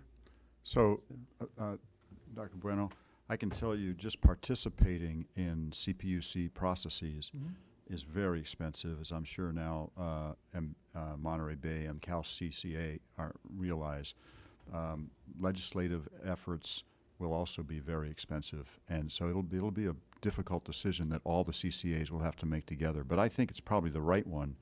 The PUC's decisions have been overturned in the past. They don't bat 100%. And there may be some technicalities in how they reach their decision on the PCIA. So I think that was the first bullet that Mr. Hibashi indicated that they will go after in appealing the decision. But I agree with you. I think ultimately legislation is going to be necessary, but at no small expense. And for community knowledge and my personal knowledge, so the CPUC is chosen by the governor? Yes. And how long do they serve? 6 years. And how many are there? 5. And do they serve concurrent terms or like staggered? I believe they can serve up to 2 terms, if I remember correctly. But At least I know the previous president was there for a very long There's time. no limit on the number of terms, but a new governor tends to put his own people in. These are all Governor Brown appointees. Okay. And I also know that there has been discussion with the next gubernatorial candidates on who would replace some of them on both the ISO board and the CPUC as well. So you may see some of them continue. Well, then I guess I hope CalCCA and we are lobbying the new governor to appoint individuals a little more supportive of CCAs. Yes, yeah. I think there are discussions already between the executive director of CalCCA and the people who are likely the governor will bring with on the energy side of the business. But, you know, the IOUs just have very deep pockets on these issues. In fact, I personally think that the meetings that they had around rate making that included closed-door discussions on PCIA may be a questionable practice on their part. I am not an attorney, of course, so I know nothing. Neither am I, and I know less. Yes, Mr. I had Capone. a couple of comments and questions. On the microgrids, my understanding is they don't really compete to stand alone, not connected to the grid, unless you were in an area where there was just no other power available. When in talking with, for instance, with industry or the cannabis industry, I assume that we'd be looking at establishing a microgrid to provide power temporarily that would then be grid tied eventually, and then the battery storage in that microgrid would be a benefit. So there could be a win-win situation. It would be a way for us to get some batteries onto our grid. Well said. Okay. Also wondered about the Go Local program. You know, I think totally understand the desire to go slow on that right now, given all the uncertainty. It does seem in the long run, it's going to be, you know, we've made our whole enterprise was launched with that being sort of a foundational part of it. So I'm wondering if one of the things maybe staff has reconsidered is, you know, I know the request for proposals that went out was limited to 1 to 3 megawatts per system, but the difference in cost per kilowatt hour between that and a larger system is considerable. And, the ability to add storage in a larger system, and still have it pencil out. I wonder if there's some thought maybe about going back and relooking at, it was a political consideration to want to spread those resources around, but maybe there's some more important financial considerations that might look toward larger systems. Sure, I think we'll take that in consideration in terms of the next round, in terms of the criterion elements.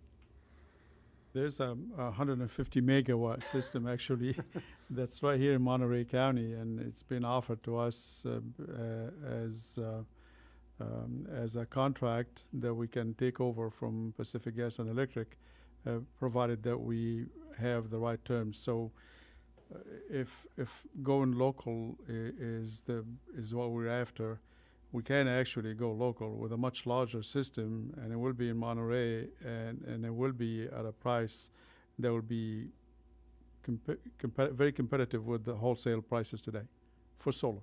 Wow. And is that already being built? That's already built, and it will be in operation, I believe, in November or December of this year. Yes, to my concern about the global picture, it seems like it would be much better for us to get a new one built and let that one be there also. We actually are building 2 solar plus storage. They're not local, but we are building new ones. And in fact, we are likely in November will be out again, because we need to get another probably 100 megawatt of renewable resources by our long-term contract by 2024. And we need to start now in order for, by the time we get the contract in place and the project is built, it will be probably 2023. So that's another thing that we're going after. It's a lot larger than 1 to 3 or even 20, but it's likely to come at a price that is very competitive with the market price today for solar, which is really running under 2.5 cents now. Thank you. Mr. Hibashi, if you were to purchase that 150 megawatts of solar, would that reduce the PCIA fee that's being charged to us by PG&E? Yeah, it should.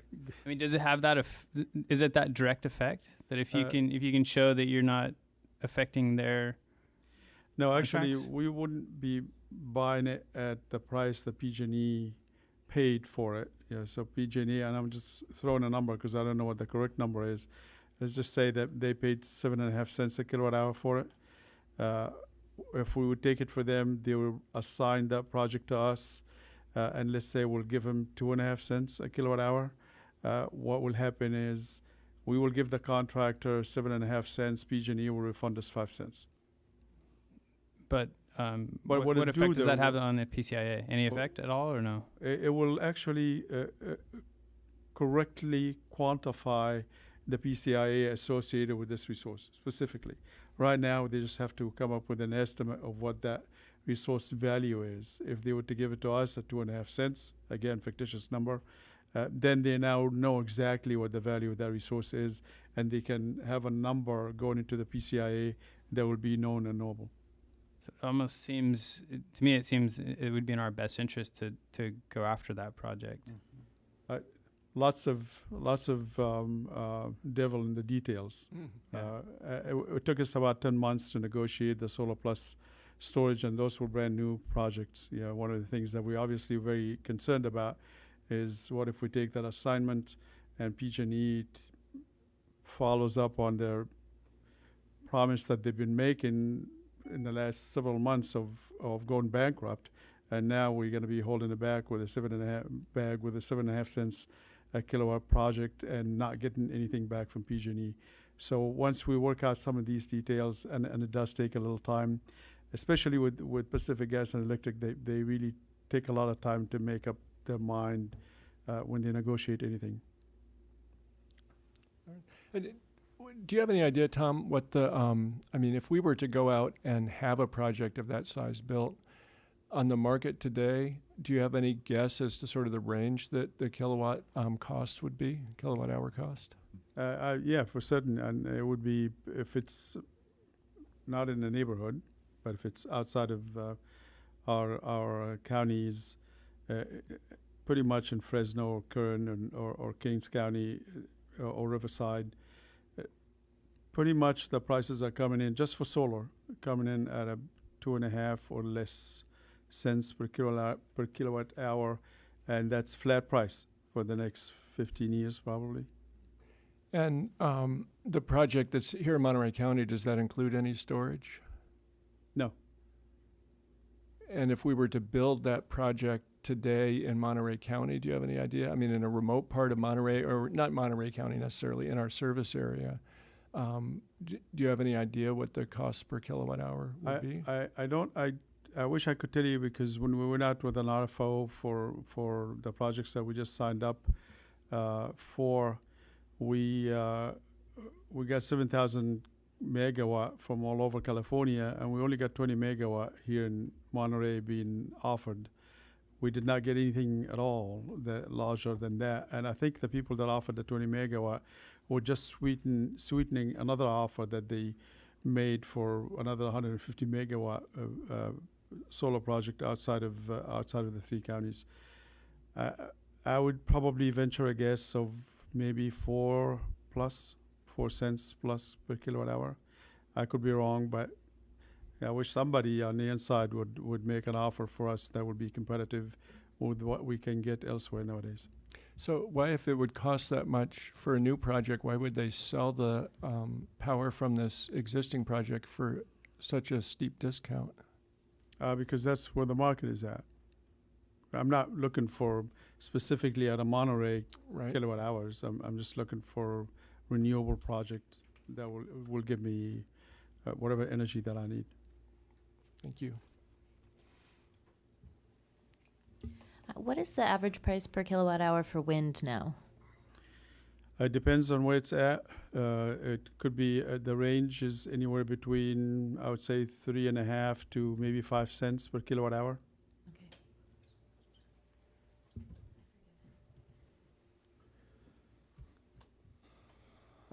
It would seem to me that we're not in a position financially to take on something of that size. We don't have the creditworthiness as an organization, do we?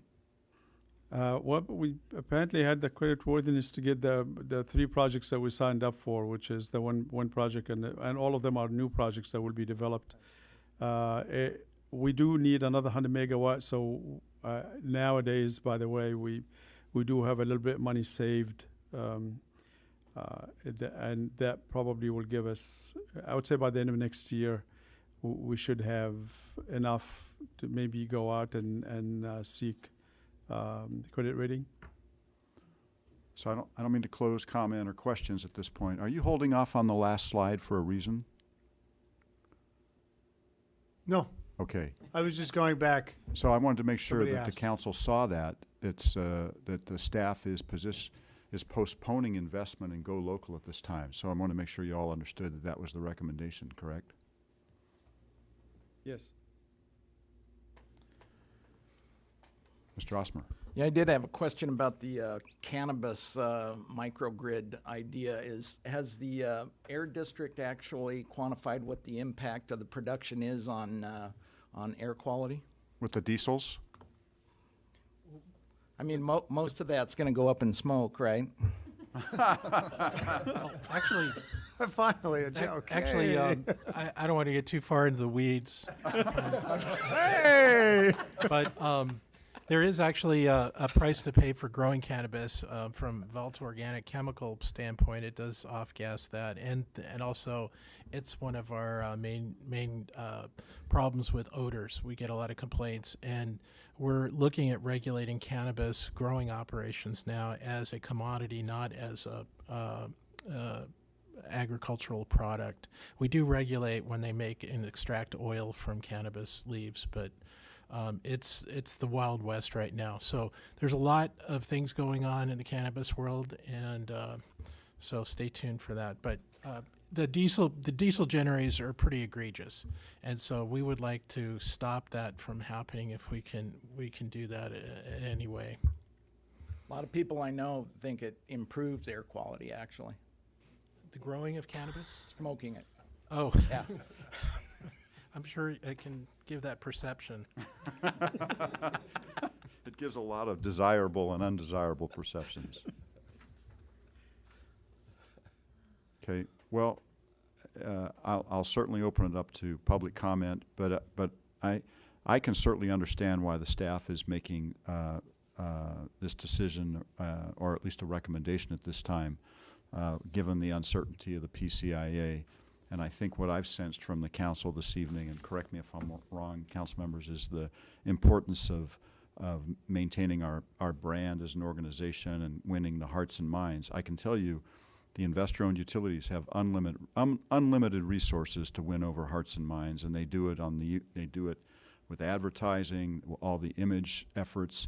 But I'm quite concerned that their win at the PUC recently on this PCIA is also because of deep resources and deep pockets, and we should not underestimate what the long-term goal here is on their part. Any other comments or questions from the council? So I should open it up to public comment. We're on item 9, the Go Local request for offer. Kevin Dayton, Clear Honest Options and Clean Energy. Just a few comments. First, regarding PG&E, I know we all have criticisms of them, and some council members would like them to go bankrupt and disappear. I think it's important for them to stay around, whether or not you like them, because it's a restraint on this agency, because you have to keep your rates at a reasonable amount because you have a potential competitor. It's always been my concern that the goal here is to get a monopoly for this agency on electricity supply, and I don't know how open the policy board would be for allowing any more competition. But once you're free of PG&E, the sky's the limit in terms of rates, and consumers don't have another choice. Also note, you should regard them as a friendly competitor. I'll note that you have a power purchase agreement with them, and I was at that operations committee meeting where it was approved, and nobody in the public spoke against it. I was laughing about it because I said they're buying power from their competitor here. That was interesting. Also, I think you're working on the battery. Want to have a relationship with them for the battery storage project at Moss Landing too. So my suggestion is find ways for your compete hard, but avoid trying to put it out of business, and find ways that you can cooperate on things. A couple other things, the California Flats Solar Project, which I believe is what's been discussed in terms of Monterey Bay Community Power. Keep in mind, when that was approved in 2015, the cost was $850 million. I have no idea how much it is now. Some of you might actually know about that. But building those large-scale solar plants are not cheap. They are very expensive to do so.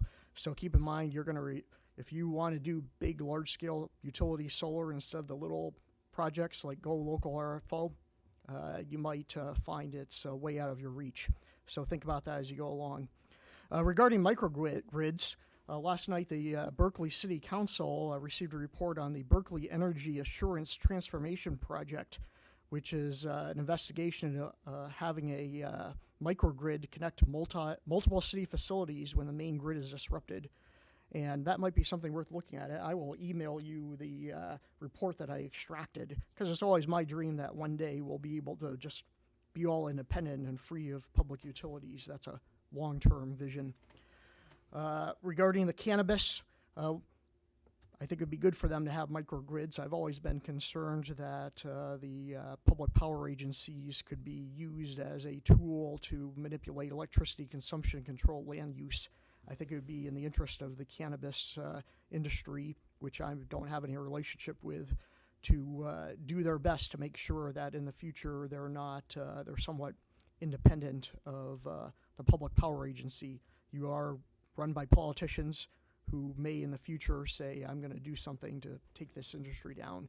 So these are some thoughts that I had as you discussed, but generally I thought a very good discussion. Thank you. Mr. Habashi, I have a couple questions for you. If you would just briefly take your shot at these. One, would you care to address the notion of of our investor-owned utility being a competitor as opposed to being a partner? And is it the goal of this agency to put PG&E out of business? And is PG&E keeping us under control? And are we run by politicians or elected officials? That was about 4 questions, sir, but You can take any try one to of them take you want. I'll take them one at a time. We actually, at least in my view, are not there to compete with PG&E. We are there to provide our customers with generation that is carbon-free, trying to accelerate the bringing about renewable resources into the area.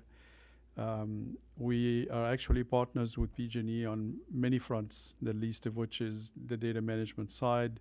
They do the billing and metering for us. We interact with them, and on that front, we are actually bought from them and paid and continue to pay to them more than we have bought from any other supplier, especially on the renewable side, as well as the carbon-free. We buy resource adequacy from them, carbon-free resources and attributes, type 1 attributes. And in the next round, when we go to ask for energy, we are sending an RFO to PG&E. Hopefully, they will be able to give us a good price. I've always said from day one that I want PG&E to be first in line when it comes to supplying us with resources, because they are the ones that are losing the customer. They are the ones that are left with surplus, and therefore they should be the one holding enough energy and enough attributes to be able to sell us at a reasonable price, which of course eventually will help reduce their cost, reduce the PCIA, and make our customers happy on all fronts. As far as run by politician or politicians, I never ever have taken the word politician to mean something dirty. I know that's something that a lot of people tend to do nowadays. That's never been in my vocabulary. I think people who run for office, even some of them may not be that desirable, but people that run for office and give their time and in many cases get nothing for it are noble people, and I think we should help them become the best they can be, and by telling them exactly what we want and as citizens. So I'll stop there. And well, let me ask: Are we? Is it our goal as MBCP to put PG&E out of business? Well, no, and we can't even do that. We've only tapped into about 2% of their generation business, which constitute about 30% of their total electricity business, never mind their gas business. So even if we wanted to, even if we just worked out our mean bone and decided, oh, we're going to take those guys out of business, you just can't. Yeah, it would be like fly trying to irritate an elephant. I appreciate your answering those questions, because I just think these are some of the misconceptions that we are up against and that we need to continue to work on to win the hearts and minds. PG&E is a partner. They do a tremendous service in providing the unlimited supply of electricity to customers. They even do all of our billing for us, correct? That's correct, yes. So and do they constrain us? Are they the ones that keep track of? Well, I'm not putting it correctly, but aside from the PCIA these are the kinds of chokehold, misconceptions I think that we're all concerned about. Yeah, aside from the PCIA chokehold and the way they want to collect for that, that's the only thing that at this point I would find fault with. Other than that, they are an organization that's been serving this state for over maybe 150 years, and I think, to the best extent that we can make them successful, we certainly should be doing that. Thank you. They're wonderful.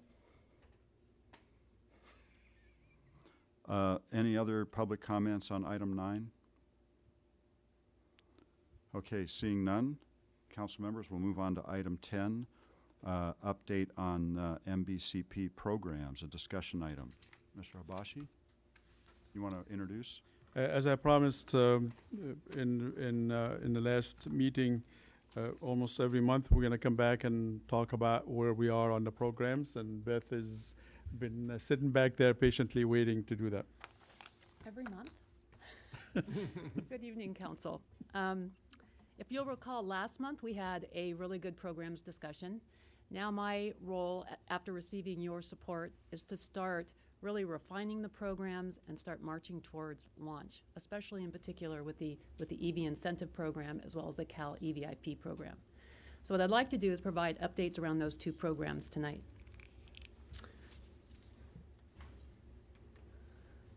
So if you'll recall, the EV incentive program really has three parts, and this is just a real quick refresher.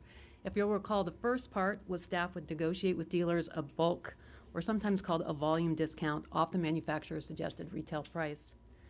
The second part is customers with qualifying incomes would receive an incentive to purchase or lease a new or used vehicle. And the third part was public agencies would receive an incentive to purchase or lease new or used vehicles. So this next discussion was really for Mr. Groot, so I'm disappointed he's not here. I understand that there is a lot of skepticism around our local dealers providing volume discounts to our community. It's going to be really hard. We understand that dealers and manufacturers make a lot more money selling gas-powered vehicles.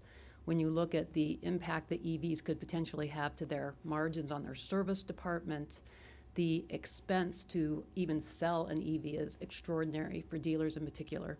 So there's a lot of pitfalls, and we've heard from the two agencies who have negotiated bulk discounts how very, very difficult it is the first year. So what I'd like to do is talk a little bit about what the motivation is for a dealer and manufacturer to provide bulk discounts, because we now have two examples of CCAs who've successfully launched bulk discount programs. And I think Sonoma's in their fourth year. So I know the potential's there, it's just figuring out how to do it. So this is what we do know about our dealers and manufacturers. We know that today, the majority of EVs are leased and not owned. There's a margin for the manufacturer in leasing vehicles, a big margin. Additionally, we know that dealers receive volume incentives from the manufacturers. So when they hit a certain sales point, they get very lucrative incentives, and those incentives are greater than the discount they're offering to our customers. So they can still make money as long as they hit that volume number.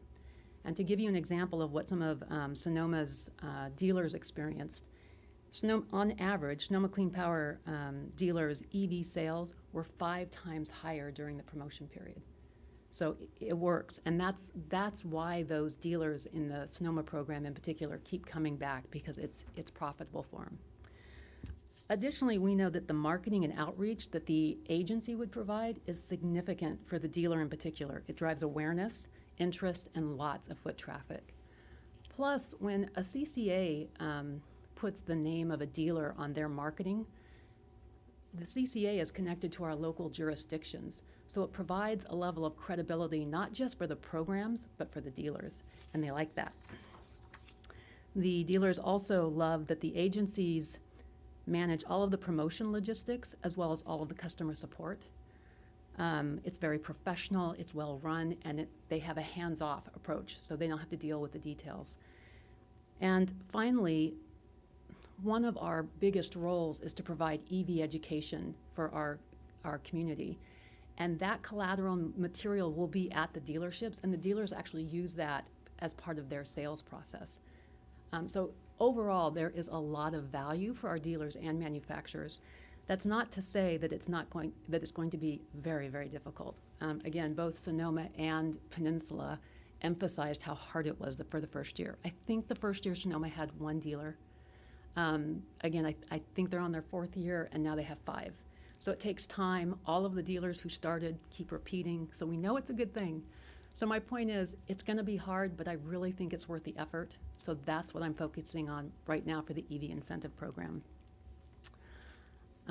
So what would be the process to go through this? Well, the first step is to first speak to the dealers about the program. We need to explain to them not just what the program would look like, but the benefit to them that Sonoma Clean Power's dealers have experienced. After that, Monterey Bay Community Power would issue an RFP to all of the dealers. Hopefully we'd get more than one response. we would select one dealer per manufacturer. And at that point, once we've worked out the details, we've got our dealers selected, then it's about coming up with a very coordinated marketing plan, and we're ready to go. If I just may ask, have you seen what the year-on-year sales are for electric vehicles, the increases on year sales in California by CCAs? Have you seen any of those kind of numbers? Not specifically for CCAs. Because I was on the lean energy call on Monday, which I'll mention when we close, and I think I saw that Santa Rosa is got like 60+% increase year-on-year sales in their EVs, and I think Lean Energy has that information. I don't know how they got it, but Okay. It also helps make the case, I think, for how these kind of incentives can be very effective. I was really shocked at seeing that kind of increase.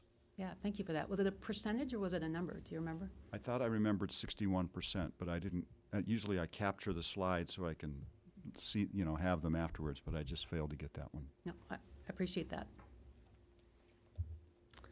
So that's the bulk discount is the first part of the program. The second part of the program is, again, around making sure that we can get incentives to income qualified customers. And that is, we're trying to reach the customers who can't take advantage of the federal tax credit. That is the most significant incentive for purchasing a new EV. Before I jump into the details, I just want to kind of give you a sense of the Tri-County customers.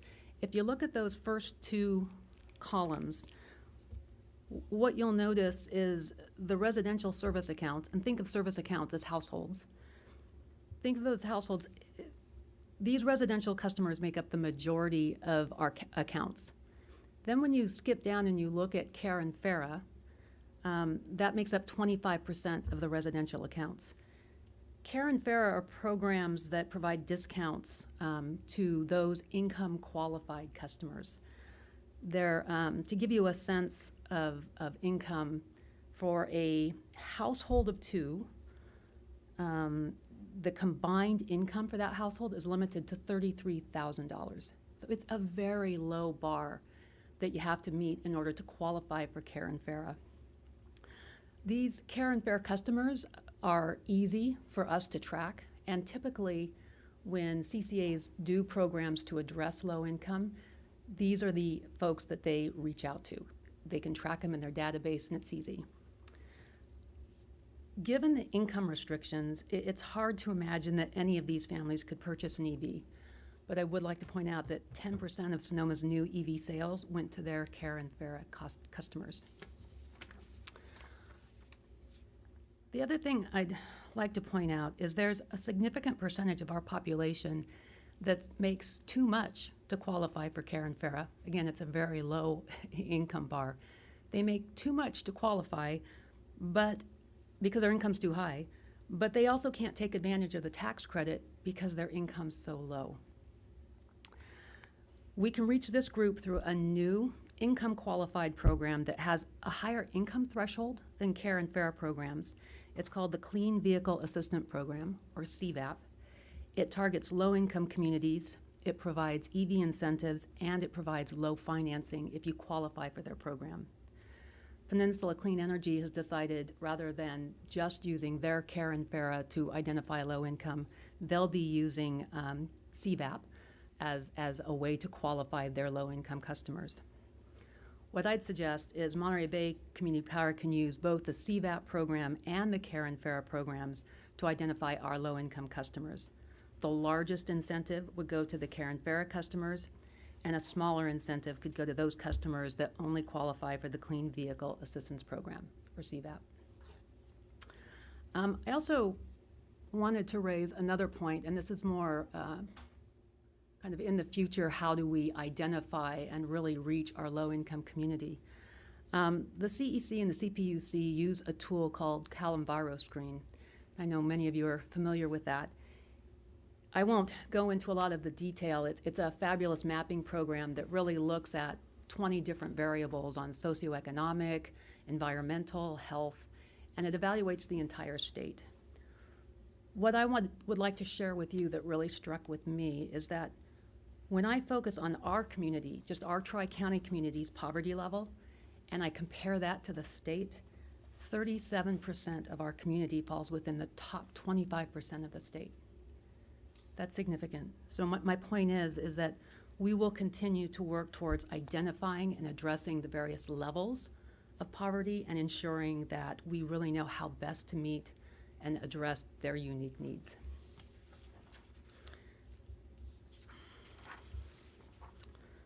So that's all I've got for the EV incentive program. I'm going to do a quick update on the Cal EVIP program. If you'll recall, the Cal EVIP program is the charging station program. We did have a workshop on October 4th. It was a little confusing for our community, quite frankly, because they weren't able to announce Monterey Bay Community Power because we haven't finalized the co-funding agreement yet. So we are promised that next week we will have that co-funding agreement. Once we finalize that, the next step would be to define the program. Once we have a good structure around the program, we'll have another workshop in January or February where Monterey Bay Community Power will be announced, and we can get real input from our community on, do they like the draft set of how the program looks? What would they like to see differently? We'll tweak it, we'll amend it, and then come April, the final version of the program will be on the Cal EVIP website, and we'll be able to start marketing it, and by July it'll launch. And my last slide, just quickly. This is the program timeline for this fiscal year. The only real change from last month that I really wanted to point out is that in December, we'll expect to provide an electrification strategic plan scope update. And as part of that update, we'll include providing community program workshops, as we discussed at our last Community Advisory Council meeting.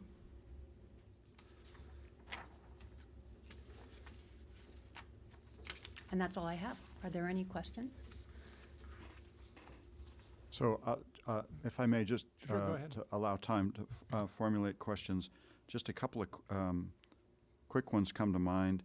At the operations board meeting last week, your presentation talked about workshops. Were these the same workshops you're discussing here in the Cal EVIP program?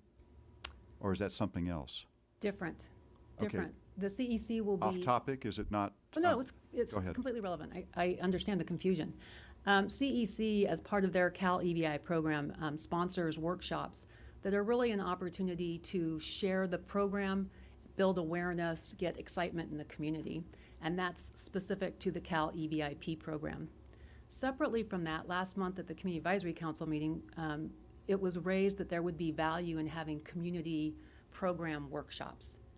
And to address that request, our proposal is to ensure that we incorporate within the electrification strategic plan community workshops where we can all talk about programs, and it would be driven by staff and the consultants.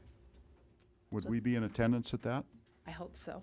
Okay, so not required, but it would Not be something that would be- Absolutely. It's for our community. It came from this group. We also had a policy board member who said he wanted to have the opportunity to learn and provide input, so it felt important to provide that forum. Okay, thank you. Mr. Caprone, I'm sorry, please go ahead. Oh, no problem.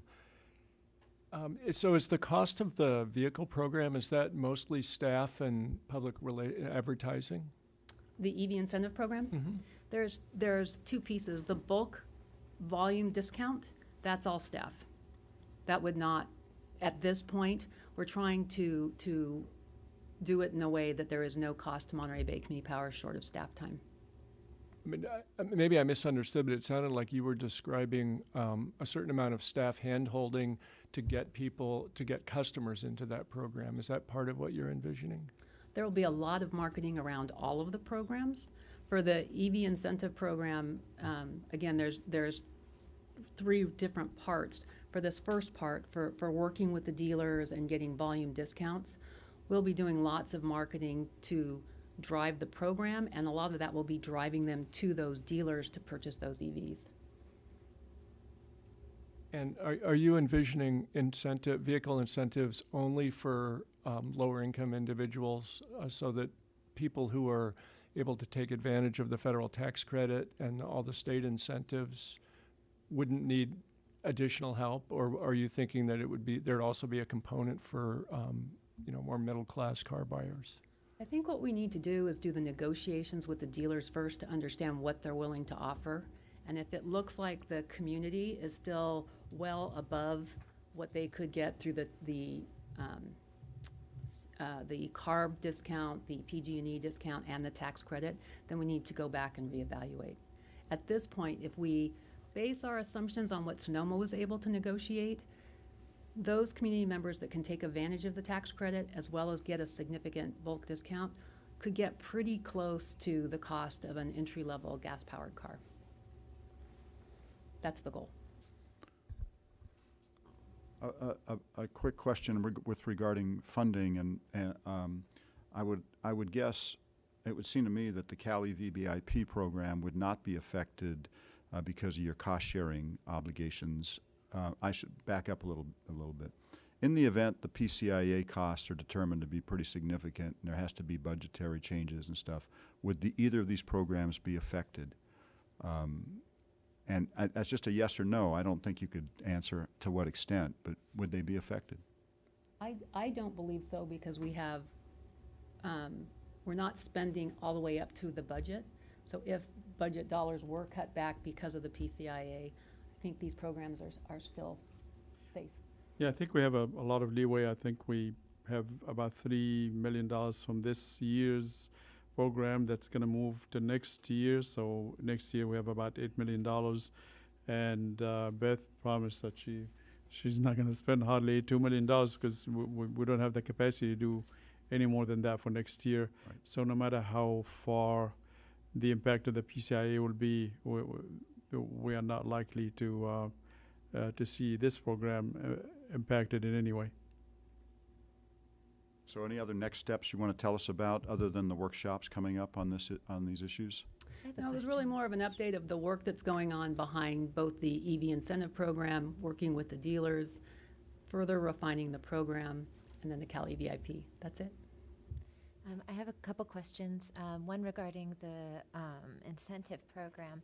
You mentioned that there was a certain threshold where the dealers get a benefit from their manufacturers, and then the demand itself for the program. So can you speak to the potential risk of not getting enough people to meet that threshold that the dealers need? You know what I mean? I do. Yeah.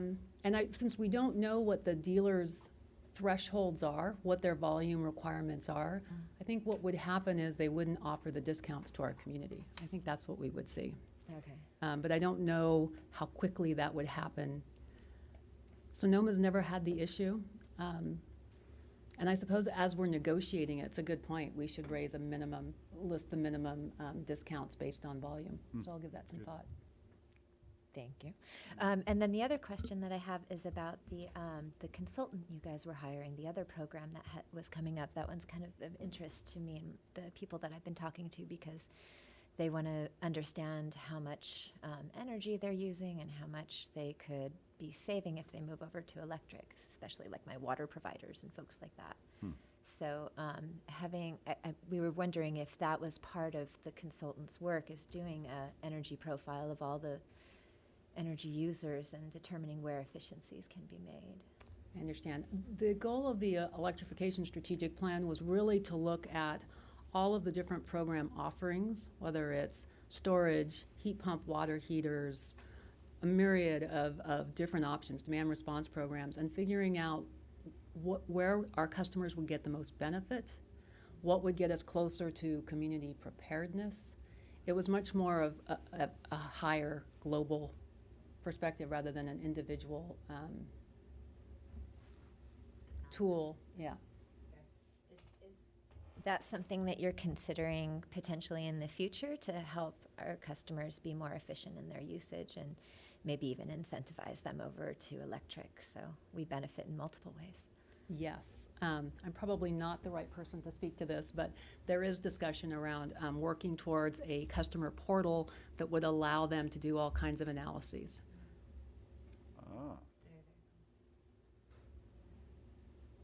Thank you. Mr. Osmer. Yeah, if I could make a suggestion, it might be a little bit easier with the dealers to maybe go through local financial institutions. And because they've got strong relationships with the dealers, and it might, you might benefit from that. Great idea. And Bay Federal Credit Union, I'm sure, is a great place to start. Yep.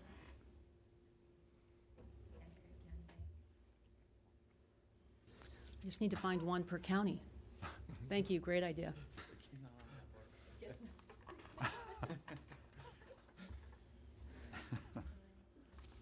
Anything else? Any other questions, comments? Thank you very much. Please stand by in the event there's any questions that come up as we open this up for public comment.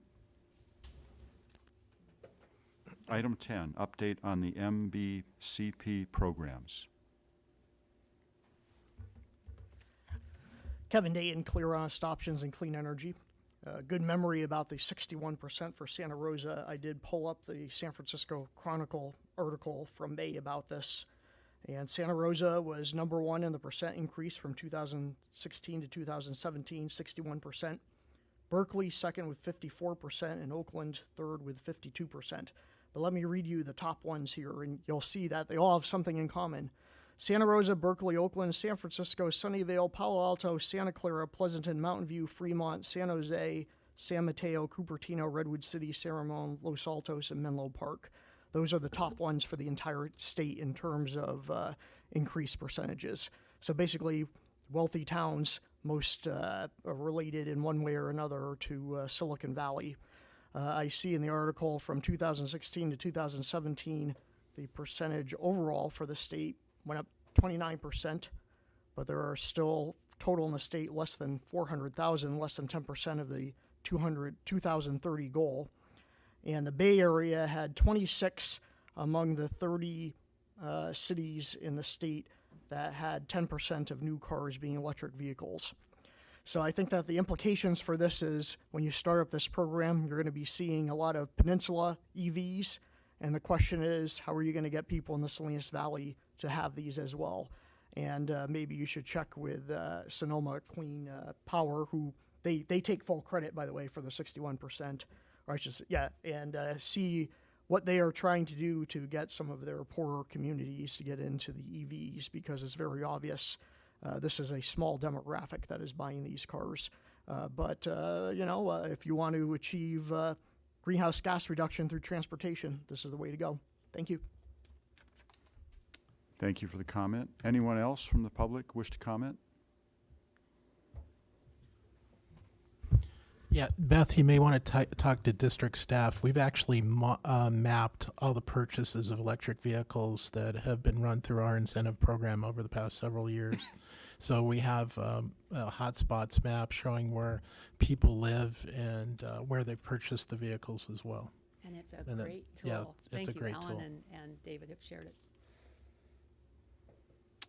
Thank you very much. Those are great presentations all, a great deal of information, council members, in a short amount of time. And the quality of your questions obviously indicates you understand a lot of this.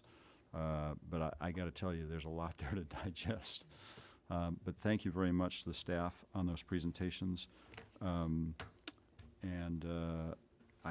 think we can move on to item 11. And that would be, and again, I'm sorry we didn't take a break at 8 o'clock. I was thinking we were pretty close to finishing up, so I pressed on. I hope that's all right. Item 11 is the opportunity for CAC members to report on matters of concerns related to MBCP plans and programs in each of the community members, each of the CAC members' community. Any council members wish to comment? Please, Mr. Stedman. Yes, I would just like to thank JR for coming out to California Air Pollution Control Officers Association planners meeting that was held earlier last month. It was very informative and very well received and very well done. And we're looking forward to JR visiting us this next week where the California Air Pollution Control Officers is going to have their membership meeting, which is the Air Pollution Control Officers. And so we're really looking forward to that. If it's anything like the planners delivery. It's going to be great, and I think we can really get a strong alliance with CAPCOA and Cal CCA. We have lobbyists as well, and we're experienced in running a lot of bills.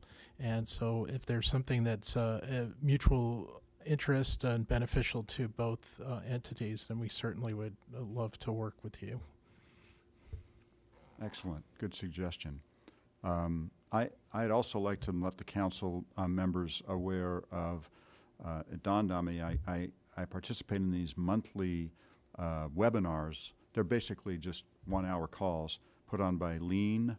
If you're familiar with Lean, the local energy, it's a nonprofit. And these calls I find them to be very informative. They're kept to 1 hour once a month on all the CCA activities throughout the state. And it's one of the ways that I keep up, and I think you might find it valuable as well. The website is leanenergyus.org. And just wanted to also make you aware of another organization that I found to be very helpful, just to keep abreast of what's going on elsewhere in the state and get a sense of what other programs are being done, is cleanpowerexchange.org. And that's a website that's maintained by the Climate Protection Program, interestingly enough, a Santa Rosa-based nonprofit that's promoting CCA throughout the state. Those are the only two things I had. Do we comment? Does the public comment on this as well? Public wish to comment on item 11? Seeing none, I believe we're ready to adjourn for our next advisory council meeting on November 15th. Look forward to seeing you all then. Thank you very much.